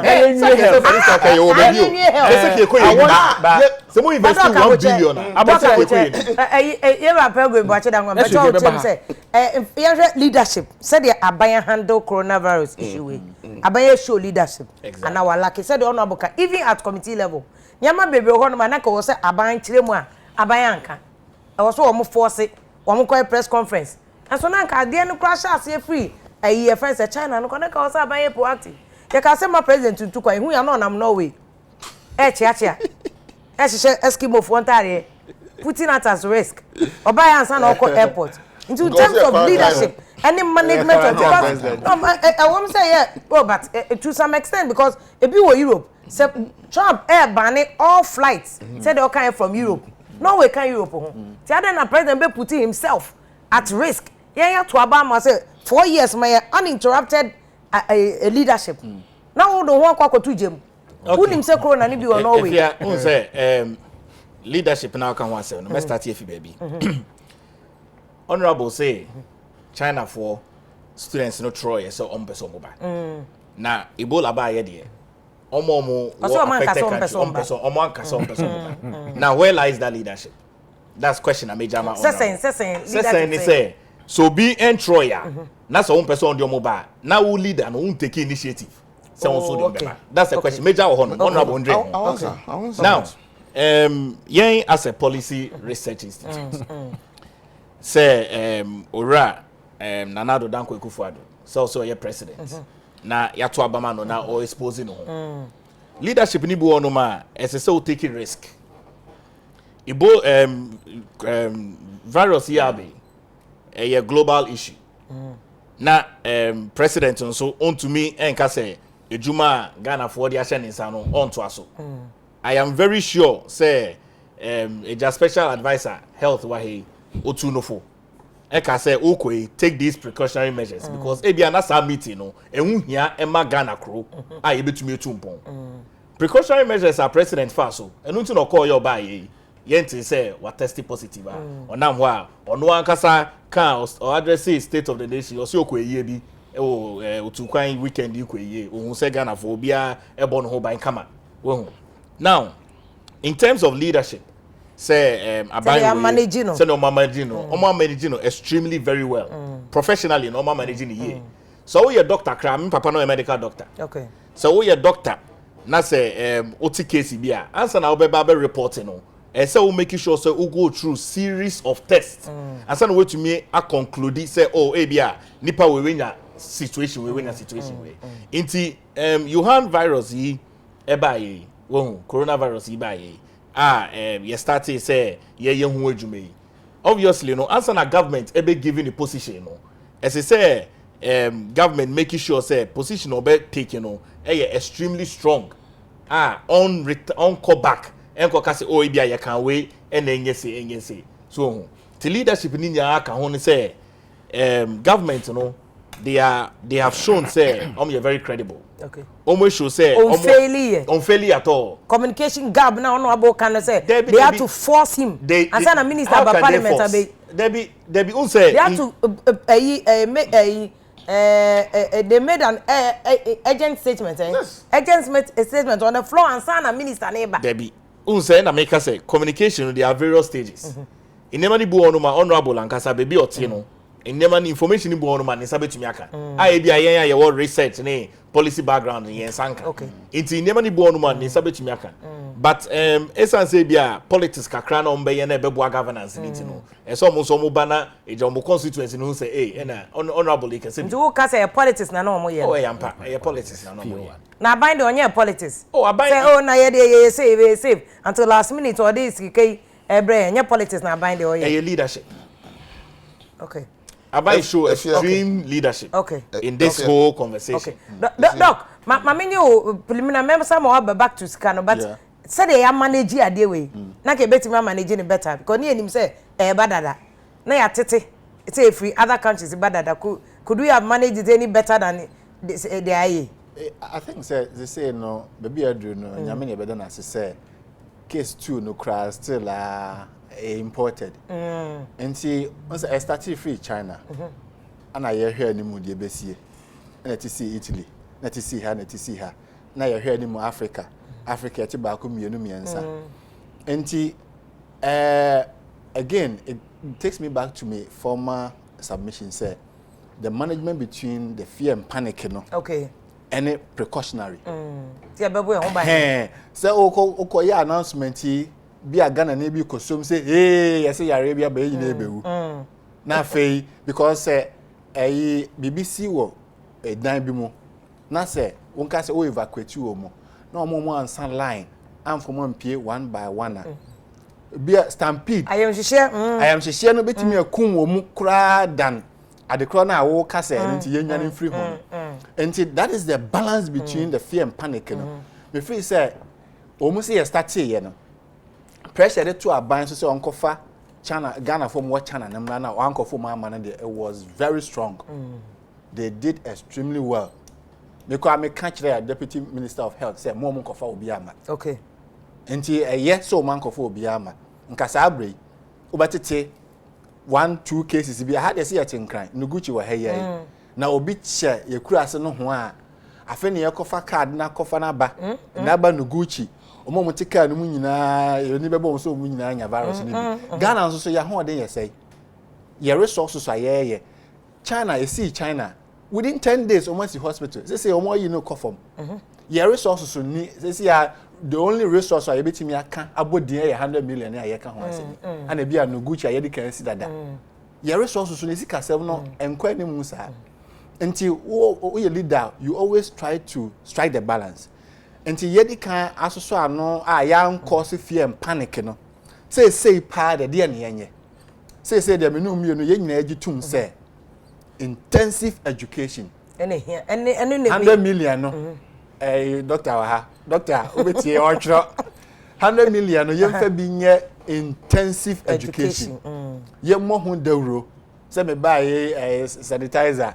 ene se ne ohoro yensa na no economics department ya go de bia bo ha o ba bia be fa bia na sanitizer ehia enti yemfa yemmo hu dawro yemma usually nso yemma local language say eye pass yeti ha ye ka twi sa local stations no yemmo mu nsom say ne ska bia 1000 bia na 2000 bi dollars bia de be mu a yemfa mu no mu nsom no mu ntimi mo dawro no ke say UTV ni Peace FM we say mo man news abon so obi share ekura bia se na o matwe sa enti ye de ma UTV a obohu dawura ebeduru ba bia enti say education no de mesra ye president anado and o ma ya de up to the point ya yes case bia ma ya nya 2 pay ya no kra important no ya de but ye nhwe ahweyie no na was because 100 nusa 100 no question 30 million Ghanaians say nyame mfasa mo a tracker maybe 1% of the population 0.5% of the population 100 no this year ko bosia this year ko bosia enti say no dia yanyiri ye ho pa say ye be so ano na tu na ye nyane no ano no ye mpe bia bi ye titi kwa say third case ababe count and ye no be negative ye mo ye ho ban ye mo ye ho ban yes I dey 100 no so ye mo ye ho ban doc remember ho sesi na maba honorable ne mo mame kan messages we ewo Facebook ubetimi ahwe UTV live ewo UTV Ghana ewo Facebook na do wadwen che so aba so wo hwe wo fia we your critical issues in your bro live on UTV then your Dr. Insiasare your presidential advisor ewo health issues ewo hanum say ye hwe ahomban bo Ghana ye honorable agbebe agotu meziope MP na on kro ya so health committee ewo parliament o kan wo mpanifo no ehun no ka say na ka wo say Ghana kra de wo mobile say gab abam nchese no aban anye ento so onu ahu say ade ni BBC in fact onu abo asama o ka kra say na na do be broadcast no nim say biaba nti no share da be broadcast no ono openika say Pelgrave wache kwa enso wo Kanifo Institute wo mo ehwe governance akanie ne say de ebedi ni pa ni ma ebe no kwampa so so far no Ghana ebo no homodin sa so na Dr. Edu Owusu sa akode wo economics department University of Ghana na wa shock me pa say corona yi to aso Ghana ye beboka over 472 million and oil no oil revenue sika enke sabe kan wo oil nim no corona no to aso e ka ye bebo no 472 de aka mayo oni say de 100 million kra no akwa shemu na ebenye sika no ewen uko Facebook Richard Dokru say please which students have been confirmed and now okay Dr. Insiasare but we Chinese students na Dr. Insiasare ka say ko form ba ya anka wan hwe anka sembesi 2 pay na Ghana for cry ho ewo so yi na akaferi Daniel Avogadro no say vim true pa na Dr. Insiasare ka no wolanyo Gilbert Ametepe o say it's not true even South Africa cry nei o makofa nkrofo a o de omo eba and otu apreku Emmanuel say we always put unnecessary pressure on our leaders by now yakofo omo ba ya anka bohu Kani eyi no hand sanitizers nkwan ka be enye ka tiate se wo baby a eyi ejei imano say very true pa ye confirm by anka asem we the NDC for propaganda ana Victor Kwati Usu so hwe araba mensima sego no so Ghana there Evans fantastic no say very true pa ka enya asem copy Max o say one Dr. Nsiasare ya adwene ana Stephen Ntwibo si akosi if Nsiasare ye ade pa we nya politics utumu say ne o kan asem no pa na opoku no say very true asem na o kan no na Simon Agbave no say very true 100% kwa for Dr. Nsiasare ye ko form ba ya nke benya asem ami amajesiwa was say I'm just loving critical issues here nemo ye wo UTV anope Daniel Osmo was say I disagree with Dr. Nsiasare because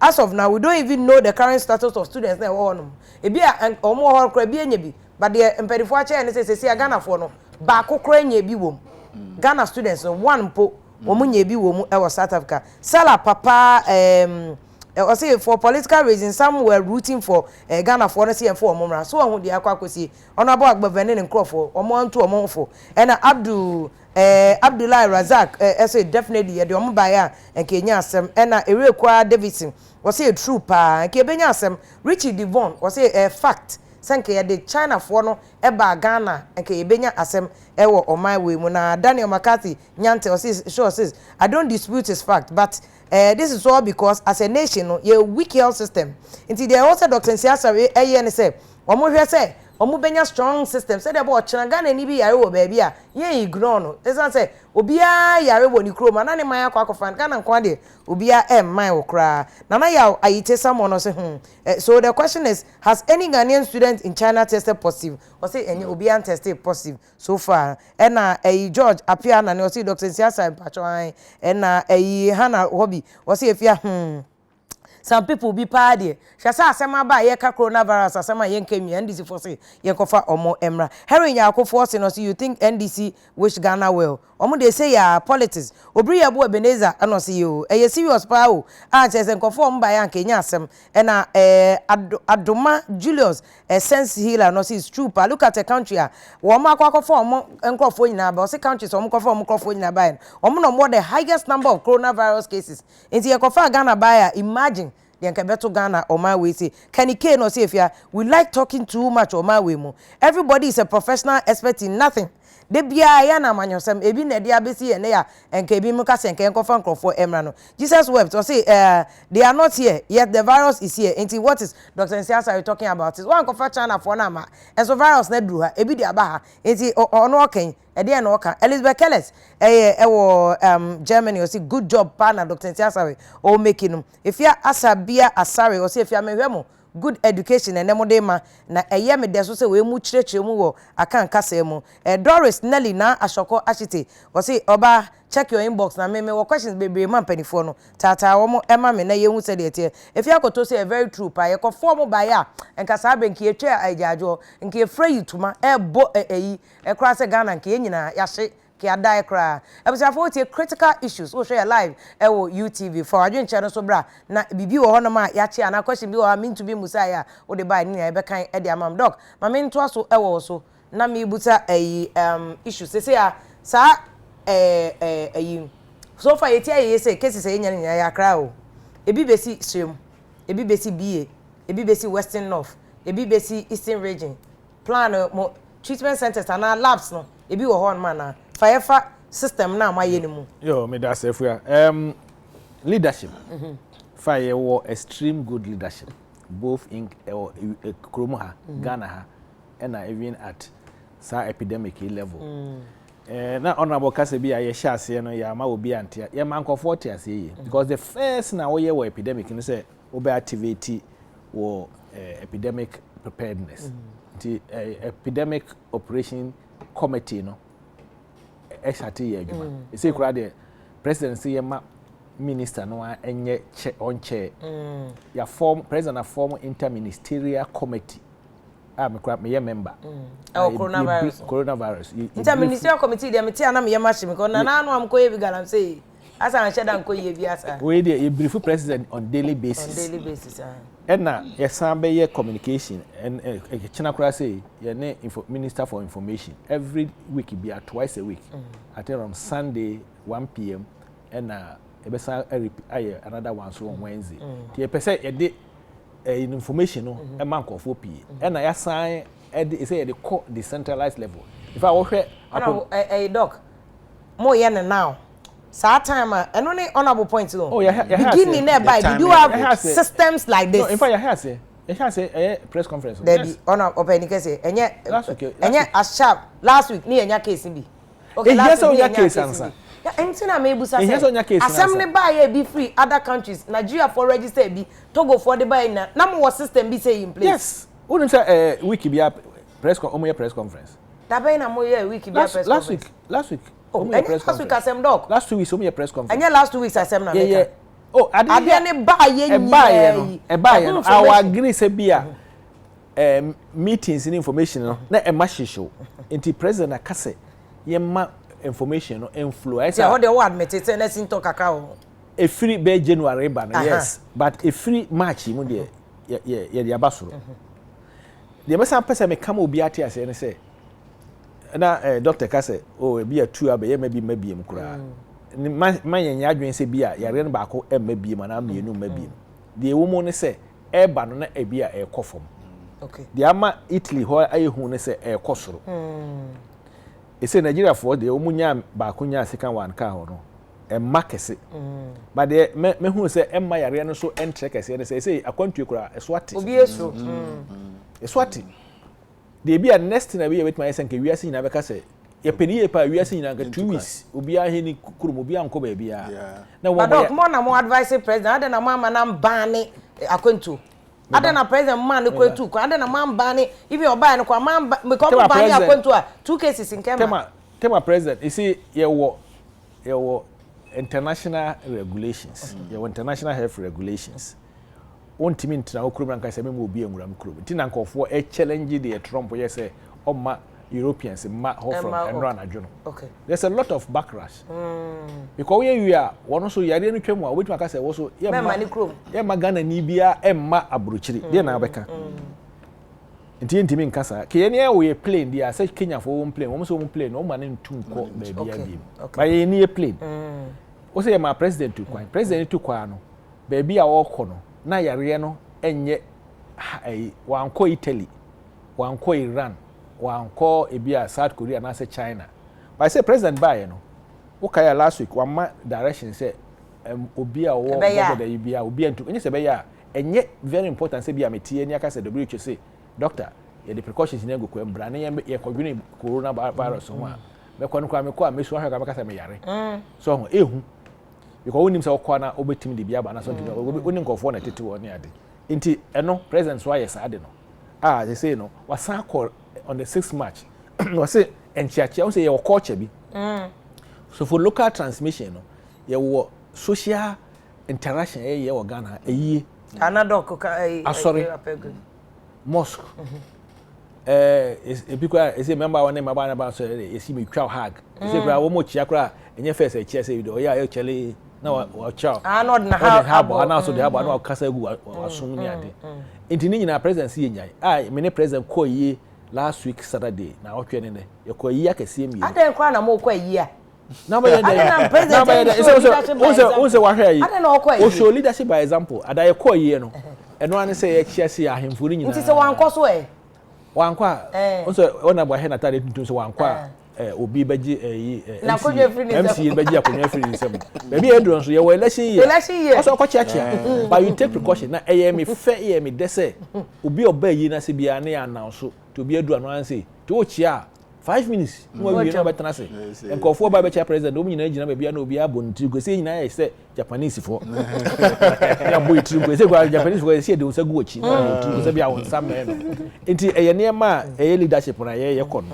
na obusa question obusa ye ne se na question obusa ye no se communication race communication no communication gap no ye bridge enye because ye nya two no ye sha se bridge no from early March because aben Africa unse no obi anim se Africa yankan asha se mo se awia awia but eba surrounding years no and your committees said look woman make us say 23 jingles in 23 languages MCB amonye bi e won phone so go say between them when there be mo metu answer audio Dabi ye nyina ye nim nyina ye bom 100 million de be ye ni nyina ye de ko ye decentralize so e ko say health ye na the most decentralized system we work country because you chip center no the woman say one community no na engage assemblyman unit committee chairman wahene fa hemfo no ko ani je ho cha bibia enti ye de ni nyina e kwa hemfo no ho na wo mo so bodawuro no communication center wo kura bia se na afei na mo be ye case ni bia ba no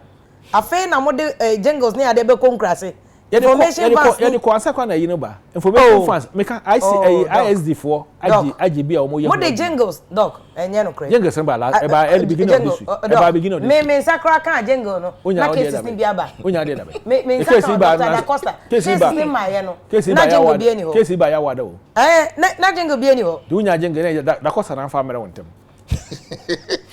na costa utie mi a se wo fa jingles nkoma obi afa obi ade ekoma no because jingles na doc me nya ne ntem be de na adum krase ne ntem be de na me na ote kwabre we tie bia mo say yes oron sa say ye ni say mo nwa pa say na costa yes pa me de o mo da costa da costa anya da costa anana mu ni jingle oh ye jingle no early this week na jingle about in fact me there Friday what is that not a failure say this week na mo ya jingle abra ya bada de ya na obi abohu I said ye the pressure go mo so ase o mo fa jingles ma ba na ene ye collection ne ye we but I say nya jingles it will continue and for kwa be ye play a role play me dey am dey wa jingles no say enye coronavirus nko a cholera okay meningitis yellow fever any bibia no na ebe ye continuous enti na say ska bay ye dey be ye na sa continuation no amana aye system ye build this system so but me can be able say Ghana ha no the system na so bad health system we are one of the best in the sub region to a sense I say the digitalization abem the honorable call Rwanda ma na ko hu say draw see enyo ba no change na dwen I say Oboya no change na dwen so what is it e di nya anga say fa bi mra ko na fa ko the health sector doctor the health sector is the fastest growing health sector in Ghana. Thank you. Ghana. The fastest in the growing world sector. In Ghana. I don't know about the Ghana. In Ghana. Courtesy Ghana. NDC. Because infrastructure. You know, it is NDC. growing. So 1 billion. 1 billion investment. The sector is growing average 20%. 20%. Last 3 years, 20 and it's projected to grow 2021, 22 in the next 3 years. So health sector no there, adia amodia she ho no. And there be honorable Agbebe say before. Oh, Dog, governance is continuous. It's continuous. For open credit. Okay. Credit. Okay.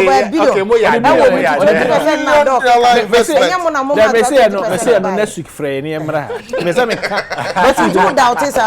next week no e ba be pure politics, health politics. But all doubt, until just all doubt 1 billion. Say $1 billion. $1 billion. What's 1 billion? So nim come for nochi. When you confront maternity block, when you nipple has here. A champion. Yes, they are abandoned. Yes. It's a champion. When you baby connect champion, is in good. Now, I say, one was started confront hospital. A bra young for patient the back home order. Young for pensi order. If you start a hospital, that's a be a women hospital, near for any panko go more. The job is not done. The job is not done. And that's exactly what they've done. And that's exactly what they painted. Next week, and I'll go through with you one by one. Okay. Here we are. If we are, what I say, doctor, mom say, mom. My church, yeah. It's my small example. I'm coming next week. Yes, one yes. I can handle the two of them. I can handle the two of them. I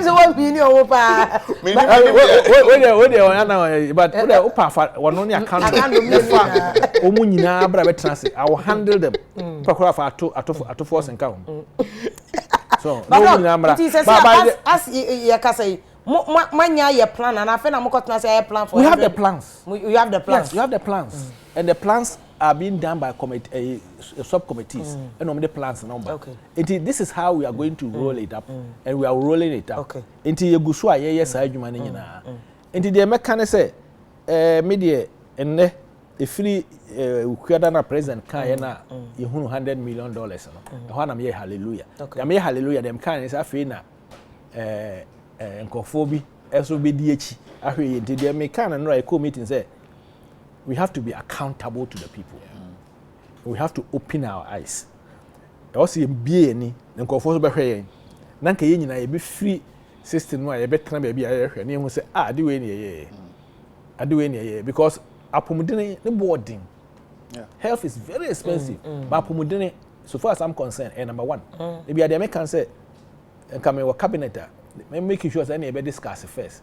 You discussing KWI I say afi yemfa other matters but what hwe na dey na am say say yes adan am say health any discussing last or cabinet because I say am no obi abre be didi but important say back to my question no sir health centers facilities na me say regions ni na church be yes mama church you activate system no every regional hospital ebenya isolation center omina omubenya ana omuwo create isolation center as I speak now. Wait, what's there? Regional hospital ana dan tontro wa say there we accuse NDC for so omuye dan tontro esi we isolation center empathy ho you training nurse for doctor for in case of any case ebenya bia de be atro no yo mo before you say your case no free bolgatanga e de ne batema esa inyeyi ka be na de ne betre to every regional hospital every teaching hospital and so I create a set isolation center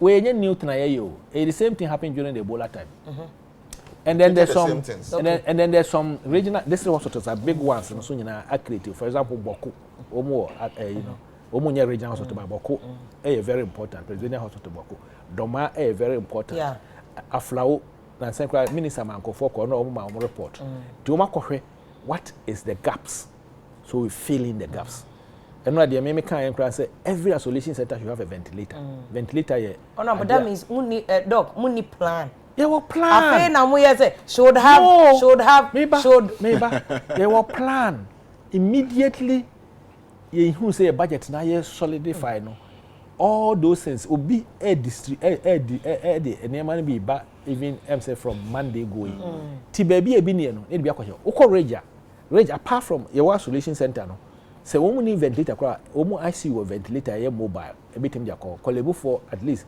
1 or 2 mobile this wo mu dia kosi e ho no into your plan personal protective equipment so no ya wo about 10,000 ya chama obi ya dog nya bo chance centers wo mo ni nyina wa bodoma me say every regional hospital oti regional hospital bene o oti Rara hospital no is that omo capacity district level nti ni regional status ABC regional hospital nti omo ABC o no you need regional hospital e wo new regions I will accept it a district hospital so you take a district hospital to use for the meantime until you build nti more resource omo na afei na mo de 100 bi e be resource omo resource will be because I mean the can say on hospitals no omo generate omo small IGF yes IGF this kind of maya you use it but running hospitals that say abias what the budget when am maya na ka say emergency aba cholera ba in 2000 I think is this 8 and 2007 bibia obi the resources go go scan ba na dia go ba bia o sa na ye no this is how we are working the regional directors directors ni na aye read omo nyina have been told what they are supposed to do and they are doing it. And from next week, you know, you be call rounds. How they are working. Okay. In fact, case you grandma, I think a simulation. By a simulation on your tabletop simulation. A be bad there now, now you see why you see. Actually, woman. Okay. Yeah, case management training all the health staff. You must send a teaching us to solve a problem. You say make us a no kolebu dia breme. Omo ye triaging system. On say omo different points. I don't know when simulation exercise na mon test systems here who claim is a work ground. You make simulation exercise because you draw curriculum no. You ne Kofi Annan peacekeeping international peacekeeping. So omo they are very good in those things. Omo create a scene na omo amana and also because the entire mebusa simulation exercise and say also kolebu case because suspected case ba ko ba na ko fo dwane enti ama kolebu fo enra ne hu say enti say mo training omo a e be de no mbe dwane no kre e say de bia me ka say yeti dem as say no na obi bewura ha na o say oba e no abogina kwa mensa Chinese ni for cover. and I say o hwe na o say European bi abogina no wi afu ampacho me be ya announcement me nya coronavirus na me ntimi nya sika nko yi e fa na fa say o fan tem you retreat and then come forward again. Sana kolemu this year. Training is very important. But you We are haven't doing done it. it. We are doing we're doing the training. It's going. It's a continuous training. Here once, a very continuous training. But we've realized say there are some big points, big areas. Also, share CFS. Okay. And Kolebu is the first area. If you have no money scanner, or resource. No, we are doing the training. Sometimes the training is going. Question no. I think because when you're in your 100, no, I don't know when you're. No. The training is ongoing. We started. No, but most of the questions are fear questions and now we have the 100. I feel when you're 100 no. But now you're complaining say president no kwa or the 100 ne ba late. That's why people are concerned about the time. Yes, the timing of the 100. Who say case be one no. And because of the bantam one. The dog cooking training house ye be ye. Yeah, district Rara say, Omuni regional hospital, Otinia. Inti Tankana mo sika ntemo a. Kaban na kanka. Nye somosi. Kadlis mo upgrade Rara. Oh, Rara can handle. Is it? Let me tell you. Coronavirus. Minim Rara hospital. Maybe coronavirus Afia. Enye yare bi hu. Ebola hu che coronavirus. Sir. Yeah. Oh, virus no at the form crowd. Virus ko nipa no. Corona no da se kra. Da se kra. Na Ebola wana kofi ko wo. So tuberculosis the top. And I make can be say flu bad be o. Okay. Kofonya flu FM. And amrantie Ghana say a young population. Okay. Inti me sure say ye mrantie no kura wo ene maba wa no e wo resistance no mo. Okay. Emire wa no omo hye dem etutu ompunu say omo ya bayifo. Di omo ko ba omo kura mo no obi anye ban to contact. But doc honorable. Mo amore select committee on health. Say say 100 ya be. Chairman mo so mo plan am be scrutinize how ye be use sika na na. If you am the normal politics am ye ya na ye. Oh, me if you me that say. Apart from ultimatum. Me just ultimatum. Oh. Me researcher Kenny Ford Institute beside same bina. Oh. Leadership is about risk and precautionary measures. Ye fa Ghanaians free China abahanoma. Ni ye wo WHO protocols. Talk nim. Obey evacuation there, you go through those protocols. Inti enye sa ya fa plane ni akosi on mo brefie. No. That was leadership. We were showing. Inti ukase yan show leadership. We were looking at the risk. We were looking at the precautionary measures. President coronavirus was it leadership was showing by going to take that dangerous risk? These are our Ghanaians there. So we also looked at those things. That is my reaction. Number two, the committee Endra on the floor of Parliament. Tama on the business statement almost every member, Soria or Kasano, spoke in relation to this $100 million because we wanted to know. Sikane free him. Dear nobody kwakwaye. We even recommended a by sector committee, a bureaucratic friends ad hoc committee to give oversight. Now I'm recommending security, education, health, and all the other sectors. Form a committee. See the BDH. Majority side no feel say. In fact, that speaker also feel said the health committee is competent enough to handle this oversight and go around and check. But yes, you feel say no. There may be a year in some countries they are closing down schools. So what do we do? You need education people on board to give you advice. So you recommend this. Speaker, my ultimatum say the committee should to what include or invite people with expert ideas to join the health committee in doing the oversight. So we are going to do our oversight. And oh dear, trust me, we will not do the politics about it. We are going to do oversight to make sure the $100 million is used appropriately. And let me quickly go into something. Information na government. See a press conference. Government is here. kakrebi omo my 2% listening ear you do baby I agree Seseng. simulation exercise you don't need coronavirus in the country before you do simulation exercise. We should have done simulation exercise way back. We were not prepared. We had nothing in place except the one on paper, a very beautiful document. I'm who here or the better. But the paper didn't have the money. That is it. They had a very good document. Ghana Health Service, okay, we have one of the brilliant sectors. Our doctors are very brilliant. Sorry, they gave a very brilliant document how we should go about it. But now, bro, for keke. It's on paper. We were very good. Practical on the ground, zero. President who said, I didn't land, I say, hey, Jack, I'm pushing it to another level. So for me, and for we in the committee, at least, if they had listened and started educating, and yes, they say panic buying of sanitizer, would it have happened? Anti omo abayin sika na one man tem na ma precisely. Even the US, they are doing panic buying. Of course, but they are doing panic buying. We have seen panic buying. We have seen the reactions in other countries. We were in a very poor position. Thank you. Mamuza question. Panic buying, no public, no to sanitizer, name. Think I simulation na. And simulation, information, communication, jingles yabi, dog. Things are chair. And this would have been somewhere information and do call constituency one uncle information. Education. Dog, make constituency. Education in but it was not enough. You should commit. One of the man on national health insurance because of 1 year man. To catch that one. Also quite education if you are. Yes, in fact, me my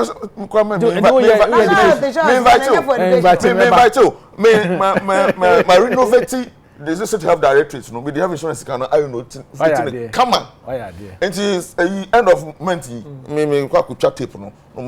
Into the never corner. But the more important thing is somehow can say and the dog cried out to say education idea or man yantem. But to be to say more contribute to panic I am to share na Debbie, panic situation. Is I am share about if we are men can na enkofo nyi I am share no free ho. And they say a tia nyina I say accident be say nipa. And I say yes. You can say obi wo ho a okowo a ebia DBS. And I say Ghana for MIM share. The yen nyina I say ehunu ne say sa the me den say Kofuo to fan sanitizer I me de pa first one kwakoto sanitizer by na hu obi a waka say me ko sanitizer but sanitizer no so nkran han kwa o no obi a na wosika ukwa kura bi ase a 10 cedi kura ye obi den so fa seminar ho no boka say education church na ma anya na ma yam hihye panic no aba no I don't think so panic no the aba say the whole world you hype coronavirus disease. The whole world. It is not only here from the globe. It's for the globe. No, it's not only here. Are you saying the hype is not worth it? It is worth it. The hyping in our society is worth it. It's helping us to. No, even globally. You were saying globally. Globally, it's not. Eco cost here $2.7 trillion. It's because of the panic. No. Panic needs no. Oil price. Has decreased to 36 from 59. But what can I say? Oil Ghana will lose 472. Already your budget. But do you know we also will reduce our expenditure on our crude oil that we use. Also, I'm working on count. No, I'm not. The one we import. But the one that means your revenue to also go down. So can also say. Now, this is the only time yenya two crises happening at the same time. Corona no cause demand side effect. And now stock exchange you know so crash to create the supply side effect. This is the only time in the whole world yenya stock exchange crash, the financial crisis, financial market crisis. And at the same time yenya coronavirus I affect aviation, sports, entertainment, all sectors at the same time. And with the dog, but there's a hype but be a hype serious and I see globally. So now no president can our local industries should take advantage of what is happening. I know say if you ever so. This is the time. This is the time. So import substitution, export promotion, you can answer from secondary school. No, this is the time. And now we be catch them say, oh, if you or team the mask. If you Ghana, possible. This is the time. Was here? Be at us with team. So on famra now may face masks because hospitals. You soon there be sanitizers. This is the time. So it's the time for somebody to get sanitizer containers. Sanitizer didn't. Alcohol. Omo so munti kokra nyoma. Omo nka musika mom. Yen start manufacturer. Yen start system. Yen start nyoma enti nka na. Nyoma enti nka na yen start sisia. Spare parts here boso ka for osun. E go ma gratis foundation. Kantanka umbetimi kwa copy of it. Kantanka this is the time. We must take advantage of dog mu na esi mu stress so. Mo na wote flaster house. Ka woni o man panika sa ona akasa gu na so. Mo wo plan bi de dog kan say aye bia mo plan bi say mo build the capacity of local sa mam umu so ka say 100 abe. Ye kodi.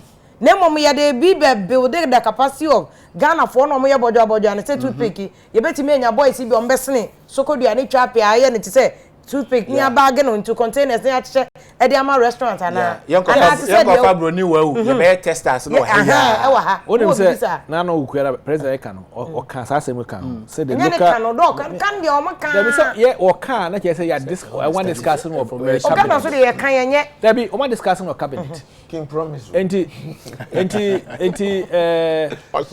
sana ye say e say so far as I'm concerned 1D 1F obi me a compempuro area na makoye yi wona nti say ye dwendwene ho me obi na o ka say yam say enkoye mpam doc enye say ye dwendwene ho keke mo wo plan bi say mo be seek for enkofo mo yes and now they all to obi is smart ya onkoye and they promise to the world no but if you the too many responsibilities so my dog from economic point of view factory setup enya aban kwa de okay infrastructure dey fine say aban na woman leadership no dey no pelica leadership no nsio nkania private man bi no wakọ ni sika wakọ share nsio anan nkaniam this aban no man partnership obi no be sorry say ekwan enye ntime kwa ekwan obi amfie because a public good nti o say aban na eye nti infrastructure dey aban asem ba pa say factory setup there enya aban kwa asede nti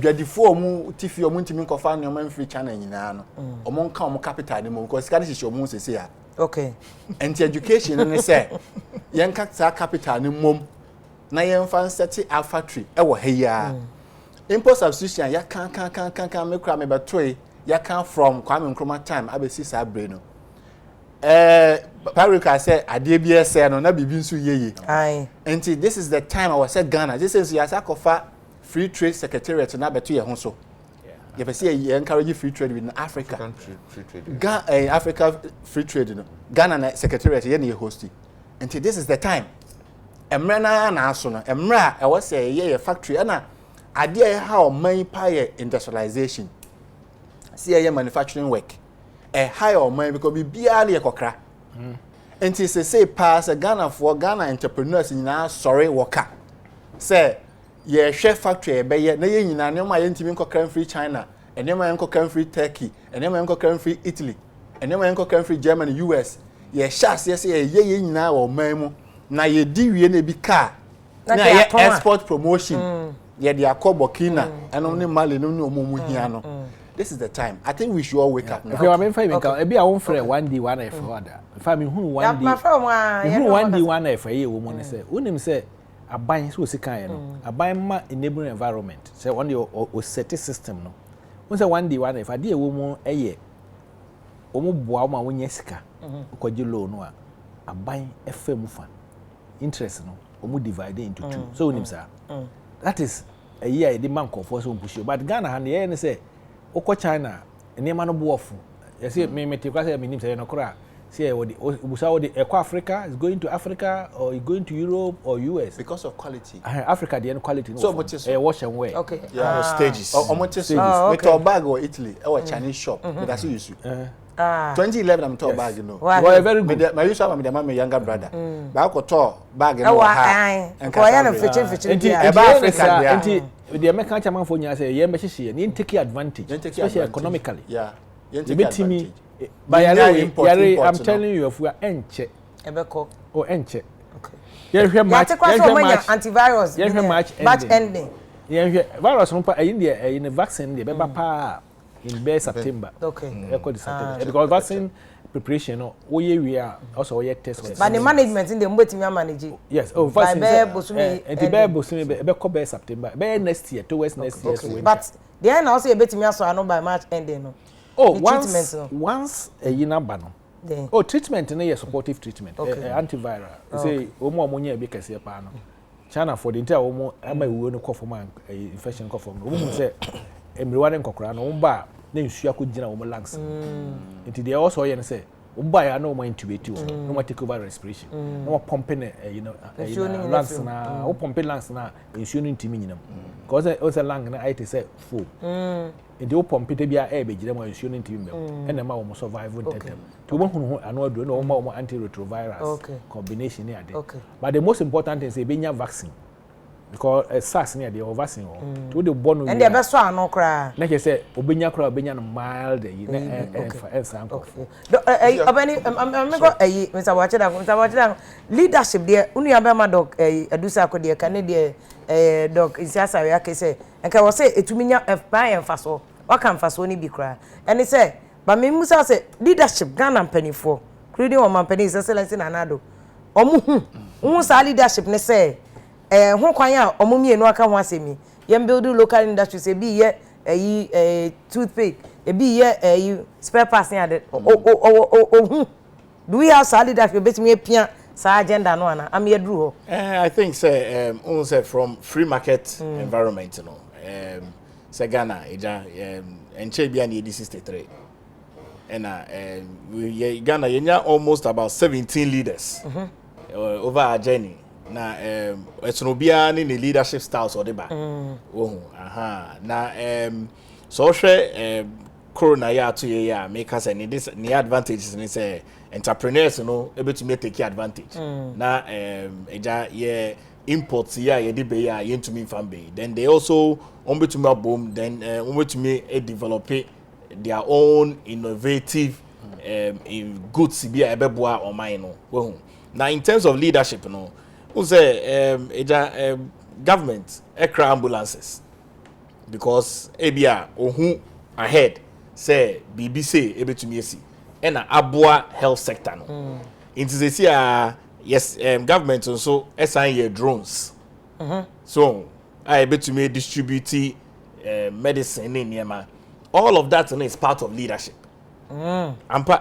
say yen from a research angle no all of that is part of leadership say government who say loopholes be in Niema bi mu a ehun ebeboa say ebe makro no etumpon say na me Canada no Ghana ye third world country if you third world ba saba second world and say na first world country free SHS ni education sector ya be it's also part of leadership I betumi aboa say yem potem for na wo villages ni ma omuntumi ntin ye be biase no free education you know ebema enlightenment aba so bia be school it's all part of leadership now global pandemic here abi say in terms of precautionary measures immune system no must be extremely strong until say obia to me eja your fruits udidi kakra you must have some leaves ebeboa ama also ube build the immune system okay vitamin C ubetumi afebi okay drink a lot of water ubetumi anu so kakra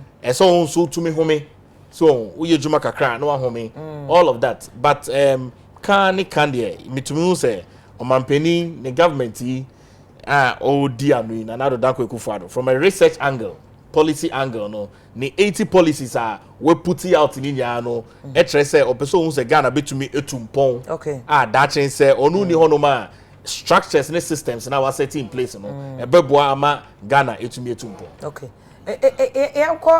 Another issue so some of the messages and for the aba na makenkan adwencho na omode aba ni na but that na wo kan me person who can specifically say do you see say opportunity ya wo kan what maybe need the say yem nkente 100 million kakrama zoom line sanitation any ade aban was our idea minim so wo aban plan na we even aware as a researcher wo aban plan omo fan tuja Dr. Nsiasa mo plan na mo se mo omo de be parliament ansa na ye nyina ansa no bi enye any say the parliament discussing here and the parliament be hu no mo ansa na ye na parliament is supposed to say be o mo guide no mo na hwes kaso na mo delay yes mo fa plan ma abonte na say afi na mo ye plan mo de plan be ba we plan ye comprehensive so also government aban kan no ano also ye budget na de koma ene minister for finance contracts na ehwem na at least nka mo de mo ne o ma share na ye hu ba bia since on if you aban crown fine onya fa planning by him so from a research angle no to me a predict okay a project areas aban be interested okay mama nka o see but doc mbacho me person who addresses our letter we some purported nurses be letter o ka se plan ya Ghana registered nurses and midwives association letter be about bonte ka se the letter no date 13th March it's a very current letter number 2 number 3 4 ka se sre aban say Ministry of Health then provided the necessary logistics required to prevent the spread of the virus in the designated treatment centers. Yes. More was equipment and conventional letters. Yeah, equipment. No. Say union the obituary letter. On complaining. The all can say center be is just telling us. Say center be no yemfa the necessary equipment nko. Ewo. Ye to sum yenu kwa ade ba kon ho so abesa kan na nurse for no ni doctor for nyina beti ne say. Ya sign a package. An insurance package. I can be busa because we Arabia Ebola buy no omo antimi anya bi. But ye insurance package obi a obetiti obi a no say in case we hope say nobody gets it no omo cover insurance coverage. Che say ye first na ye kan nipa kakre ba say kram say because ka we buy no ye dey call in thousands. To obi a obehwe bibia no ye nka say obi benya bi omo nya bo ho ban in case e bi si a there's a coverage for all health staff, irrespective of doctor or a doctor, nurse, labourer, Ubia is covered by the insurance package. Okay. My main call a so mesa babium opening case. Nayaba betwaso. You penny ajimine. In fact, I don't know lead team no Ebola team no for Sierra Leone and Liberia. Now, o make point me earlier. Addition Suma. Na ebi won man kofo ante ase but e pese e connect na opani no eche mo opani adma no pay mo ache o yeah no mama be ba cho ho ye de nyame ade me ho ye pa na mo se nyankopon ado memo wako wasem no so but mama musa we as obi a we lead team mama ko Ebola adwuma eye wo Sierra Leone Liberia no sese ya de baby a yakeka ko Dr. Siata aka bebre ye wo ye nam kwan train no so ana se de honorable agbaweka no e kwan didam si can communication chere ne ntete ne ye ya ebetimi am ye di yare ne so nkonim but we de mamincha watie for no ahefo nyina mincha omombo video ho nso me say ye minka say ye moye homodi ye bi ye bi na America kra no mo ye big country no team to kakra o into we say ye accept say oh we can improve me jin say sabe dia ba ye ne die eyara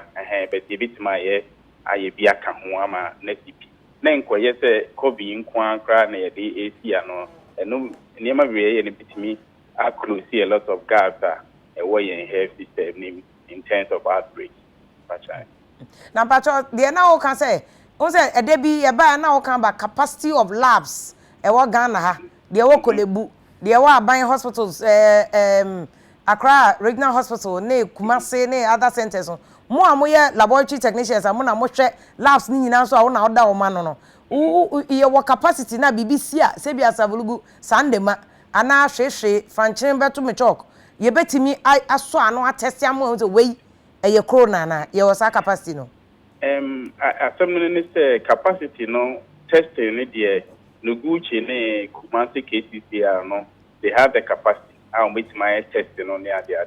Okay. More human resource. They call a big outbreaker. Any pattern a testing no protection ben they are more. Okay, hospitals never sample their call no Gucci na. And the question say lab facilities the year that ejuma we hono and it's not the best in lab facilities it's not the best. We can improve it with just minimal training. Currently lab ye wo a fellowship of West African College of Medical Laboratory Science as they are now experts and consultants a bit my specialist training almost all lab people so that everybody can take a sample. Currently Mr. Sego Wokolebu, he's training few of us how to take a correct sample packaging. It's very critical. You have to keep correct sample, even more false negative and false positive results. Currently, teaching hospital labs, rich hospital labs, is better, but it's not the best. It's not yet. Yes. Pani mama call us no so because they okay very well me come here much me call doctor is yes as part of the plan wa church mu say and take care you bring a lot of false negative any false positive very very instructive so point now making but mama call we should na no ka say o better correct no but I say no make say no na me say nipa anti mati na na me ni but I say me run Kolebu down and I say the whole preparedness down. Let me say me baby I me free air ban.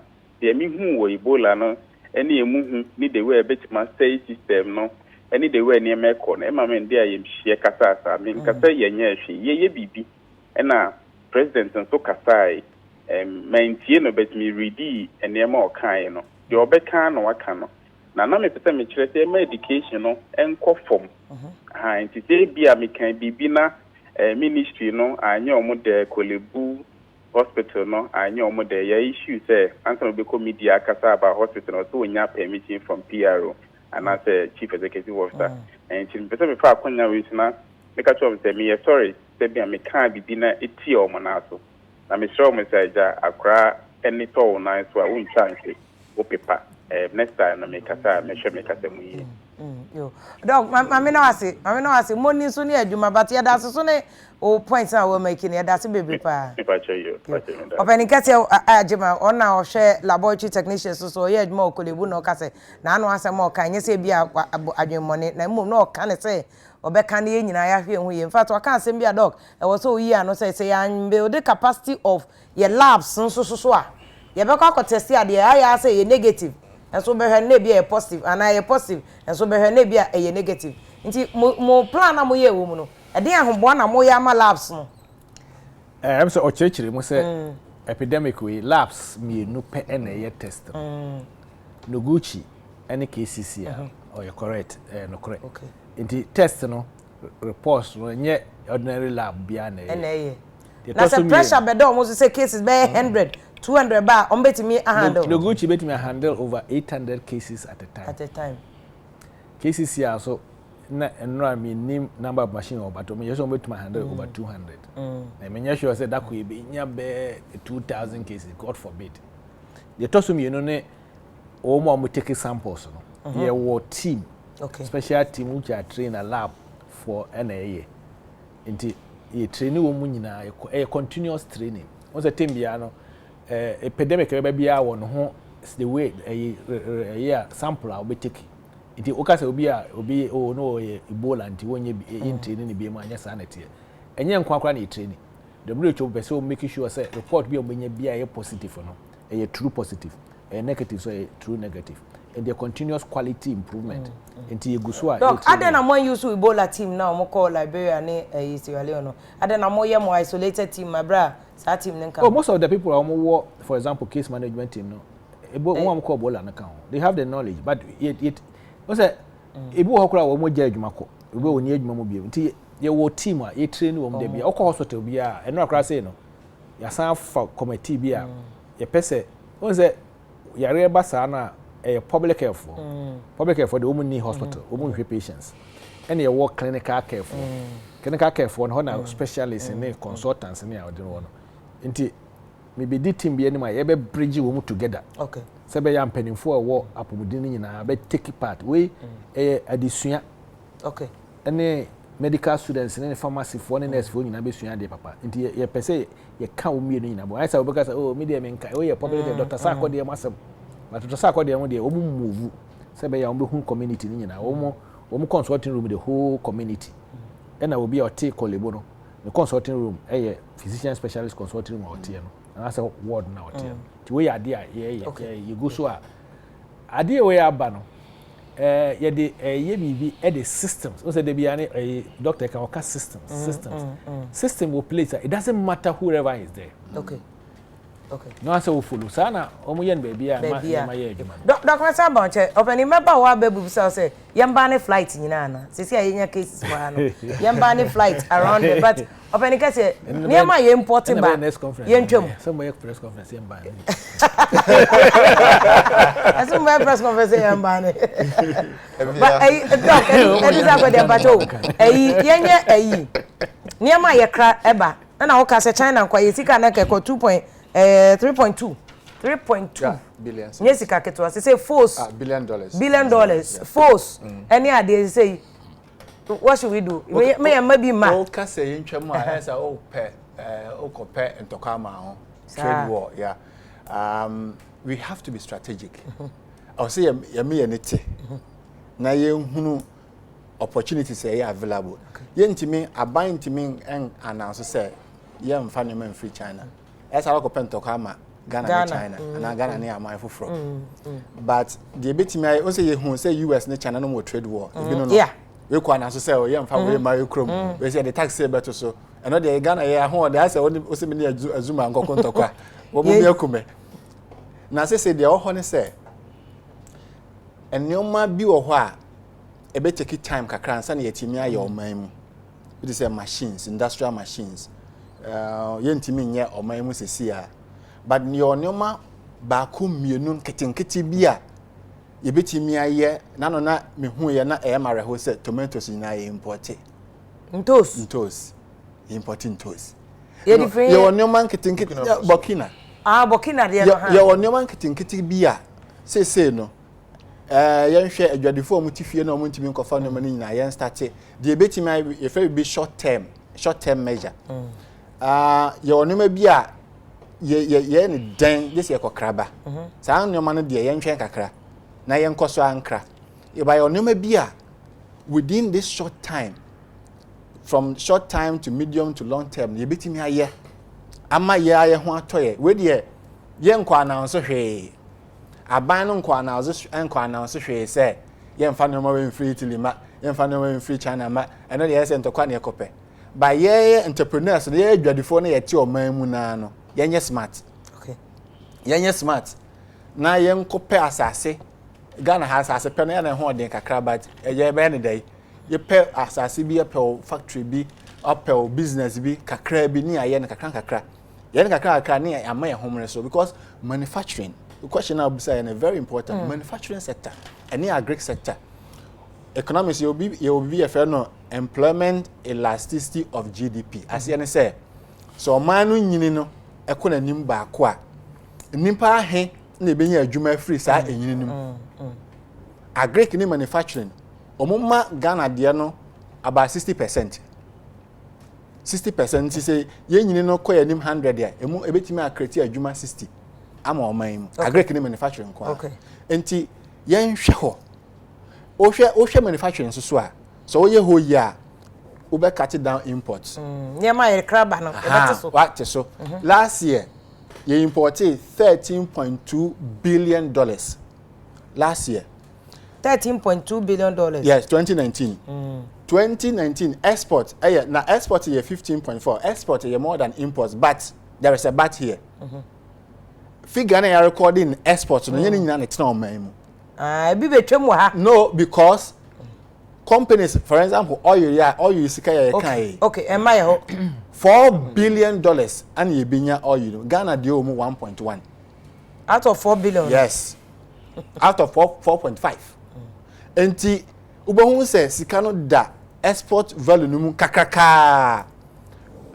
communication network o man mu nyina amananefo obi adeko nti bo hu say export no say more than export na yesi no still na ho de ne kofom nti say yenya manufacturing na ebe cut down imports number 1 number 2 ebe ma ya adwuma bebre because obi koye toothpick ya asma ye kan utimi koye a obefre emaba wa ne mrantie mienu bi so mmeboa na employment na na yakoye nim no okay ye wie nsusu a exchange rate no yesi de na aje ne ho nti na manufacturing and nti na obi sa question na mani abre no so coronavirus ne ka ho na yenya sa CD ne stability na artificial CD no na CD na asage ne ho ana ho hwe trend dance asage no na 5.2 say 5.3 official even after coronavirus yes abayi kwa no enti corona no affect no kakra ba odun say tama na CD na ho de na gina so no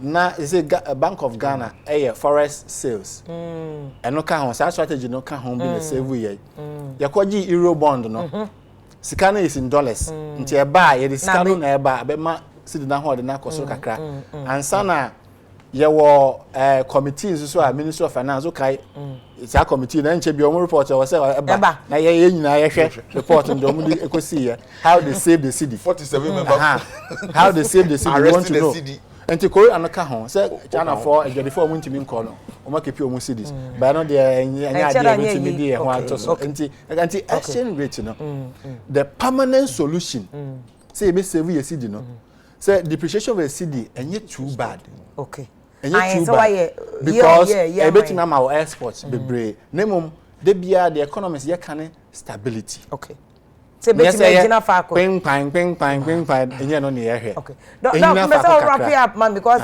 Mate say doc check up me say confirm UN office I register one more case also ma confirm Ghana yes yeah into pato yes UN office into check up me say UN me well let us be UN staff in Ghana work we mostly almost confirm one case in the but me say we so system so that I verify whether we say no one of the two cases UN staff one of the two cases nti any additional third case one of the two cases nipa mienu no manya no ba ko ye UN ni okay okay when you taking no Ghana anybody or UN staff okay no you fit take it by but you fit take it by one of UN so that's why I'm sure they are reporting okay because the day make us and say nti omo so omo nyina nya adwuma ofie press for no monye hwa bibi say bia Munyag in a report on infree a while. My ticket. Mamonka. Because we yes, as at from yesterday, UN for United so my current time move. That's why okay. Internal communicate. Internal communicate. Yeah.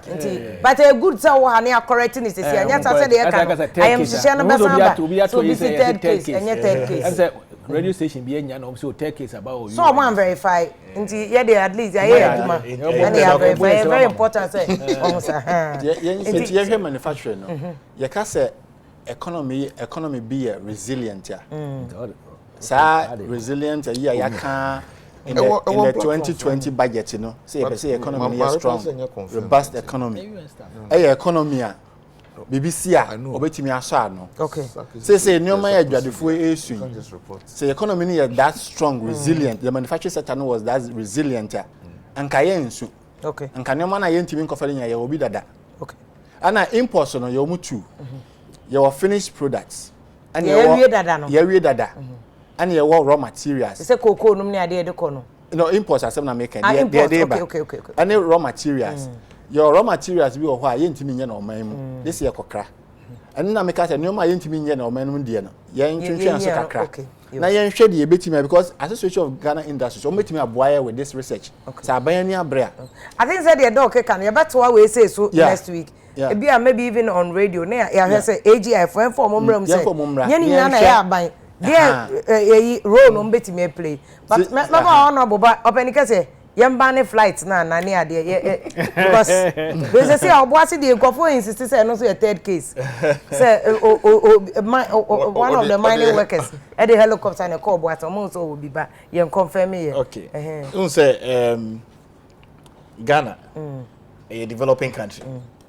Now so far no corona no it's affected 5 continents. 5 continents. So Africa nyane there, Europe nyane there. Southeast Asia for Mudeba and so Western Pacific and the Eastern Mediterranean. Close to about 100 countries. Australia for the mother. Mother. What's Momunya and say Omunya Arabian and say and a Janoni identity. You know, Obi and India Kakra. Now the world is less than 300 countries. If at least 1/3 has been affected, you see, so our body share. Now, well, so it's on the conversation around banning of flights. Unse Ghana there, see, Terminal 3 Adarumano, they are close to about 9,000 people in Ghana every single day. You know, last year in first quarter 2019, and that's why they want to compare men this for. Terminal 3 Adarumano, we have close to 9,000. Part of the journey of the development of the country. That is so. You see, from a research angle, part of the development. You can't to me for one isolated case. That's one I agree with you. To me for one isolated case in because aviation industry, we have bigger conversations. Even as a research angle, we beginning releasing papers. But last year, first quarter, you recorded close to about 66,594 passengers. You know, wow. Which estimated to about 1,840 flights. Yes. Not just say in a month, close to about 613 flights there. They come into the country. Okay. It helps with the development of the country and the economy of the country. Inti say Rebecca say be a Minister of Aviation, Umbra out, nonka say we are banning international flights and I said domestic flights. It will be extremely difficult. Okay. But knowing that say US for the ban atoso, Italy for the ban atoso, it will definitely have an impact on a third world country. Okay. Inti like he said, you better statistical service for the statistics number. The bar will be able to see the impact of corona within the period na buy. Just so we know how first quarter no. First quarter no bar. Yes. Economy no omachi chembe bre nti ye be hu line by line. Anytime you hu say mo health sector no grow very fast. You be hu line by line. Line by line. Nti aviation no beba, we say them transportation them. This year they beba aviation we better. But aviation no. Let me just raise a bit of a concern kakra. But 30 seconds. 30 seconds. But say your terminals no. Na in crisis in your terminal 1 and terminal 2. Now, I'm not too sure what has happened, but I'm sure that Terminal 1 is being given out. Now, all of our domestic flights, yes, all of our domestic flights, has gone to Terminal 2. I think same Pennyphone, they should go back and look at it again, because the infrastructure and Terminal 2 are still there and not being used. Now, this year, me for Terminal 2, now me reho kakra, because every single thing that is there is not being used. And my conversation and my proposal is that let's bring continental flights to Terminal 2 and even add up the domestic flights to Terminal 2 so that we can boost up the interest in Ghana, because you say Ghana yesterday we can now increasingly say that Terminal 3 only external flights beyond the continent. And also, in terms of these pandemics here, it will be extremely easy. Go ahead here. The responsibility be brave. Health man. Question me by time now. 1 second, but my honorable answer say more. It's as a man build a proper health infrastructure. More than 1 million I anymore kata so. But also on the basis honorable mo na mo claim say more than 1 billion e share health sector and scan away. Infrastructure no. Infrastructure no go no. University of Ghana Medical Center. Oh, you phase 1. Jomu use at least limited use. The 7 NMS hospitals, at least you do. They are kind of various stages. That when we your friend saying Formina 90%. Formina 90%. Omu jato me jashim ejato mu. Ejanto for me. Masa, me na hefu kwa me emra next week. Ejanto for me. All right. Honorable. Onu wa he ko na ejanto for me. Me mu jan infrastructure si ho no mo. E ma jashi edan no. Sika no e. Sika no. E kasan. Eka no. We next week my emra. Me ka sika aka no. next week ka omokoji Okay. So mu di C7 10 polyclinics central region. 10 polyclinics in central region. Bibre. Nti mo use scan. Use scan.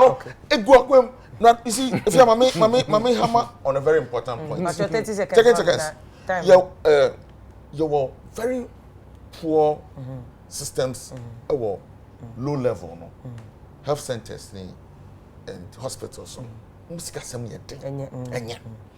Into honomo no mesre dog okwa this $100 million is being kohonom because dog will need the whole Ghana Health Service IGF if I say goods and services.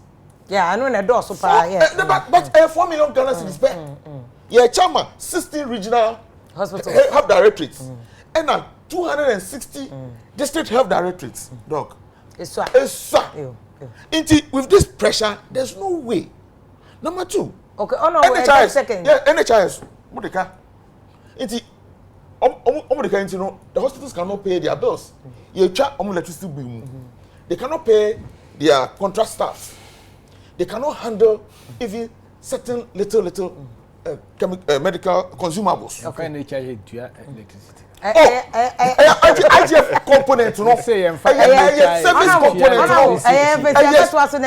Service component. I was a press conference on woman Tiasia. Oh, service component. Next week. Okay, I was about critical issues. The basic items any other to say. What's it? What must you say? You better to next week because time now me. Time now. I'm on that boy nya ayo. Onya stand back. I was about very critical issues. You basically say na Yakopon ya adoma next week at was so na you need Dr. Insiansare your presidential advisor Emma president or office of the president e wa pomuden wonsem ana on health. Oni abema Ziope Agotime Ziope constituency honorable Agbeve ene twetwe nkomo no so member of the health committee ne constituency border town of Flower ho na ne mafia basanso na openikese Pelgrave Boache Dankwa researcher of Edika Akanifo Institute omohwe leadership governance na ade ono so boy me cheche nsem no say we leadership crisis and I say enyesa enete ye no abema Dr. Edu Owusu sa akode economics department University of Ghana Legon and so boy mo che economic value ye beboka oil nim eno na ma oil prices kwa aba former Ghana beboka ewom no ye fra me vim lady Afia Pokua Yakopon ya adoma next week ye de ebeto am so ewo honum asada kese nkoma producers era Ubimpe Prince Sika ene ade nyina father Dixon executive producer ene Mr. Kote cameraman ne directors nia Yakopon hia musa homache masori abet na mo ye adwuma ntise Yakopon ya adoma next week ebehia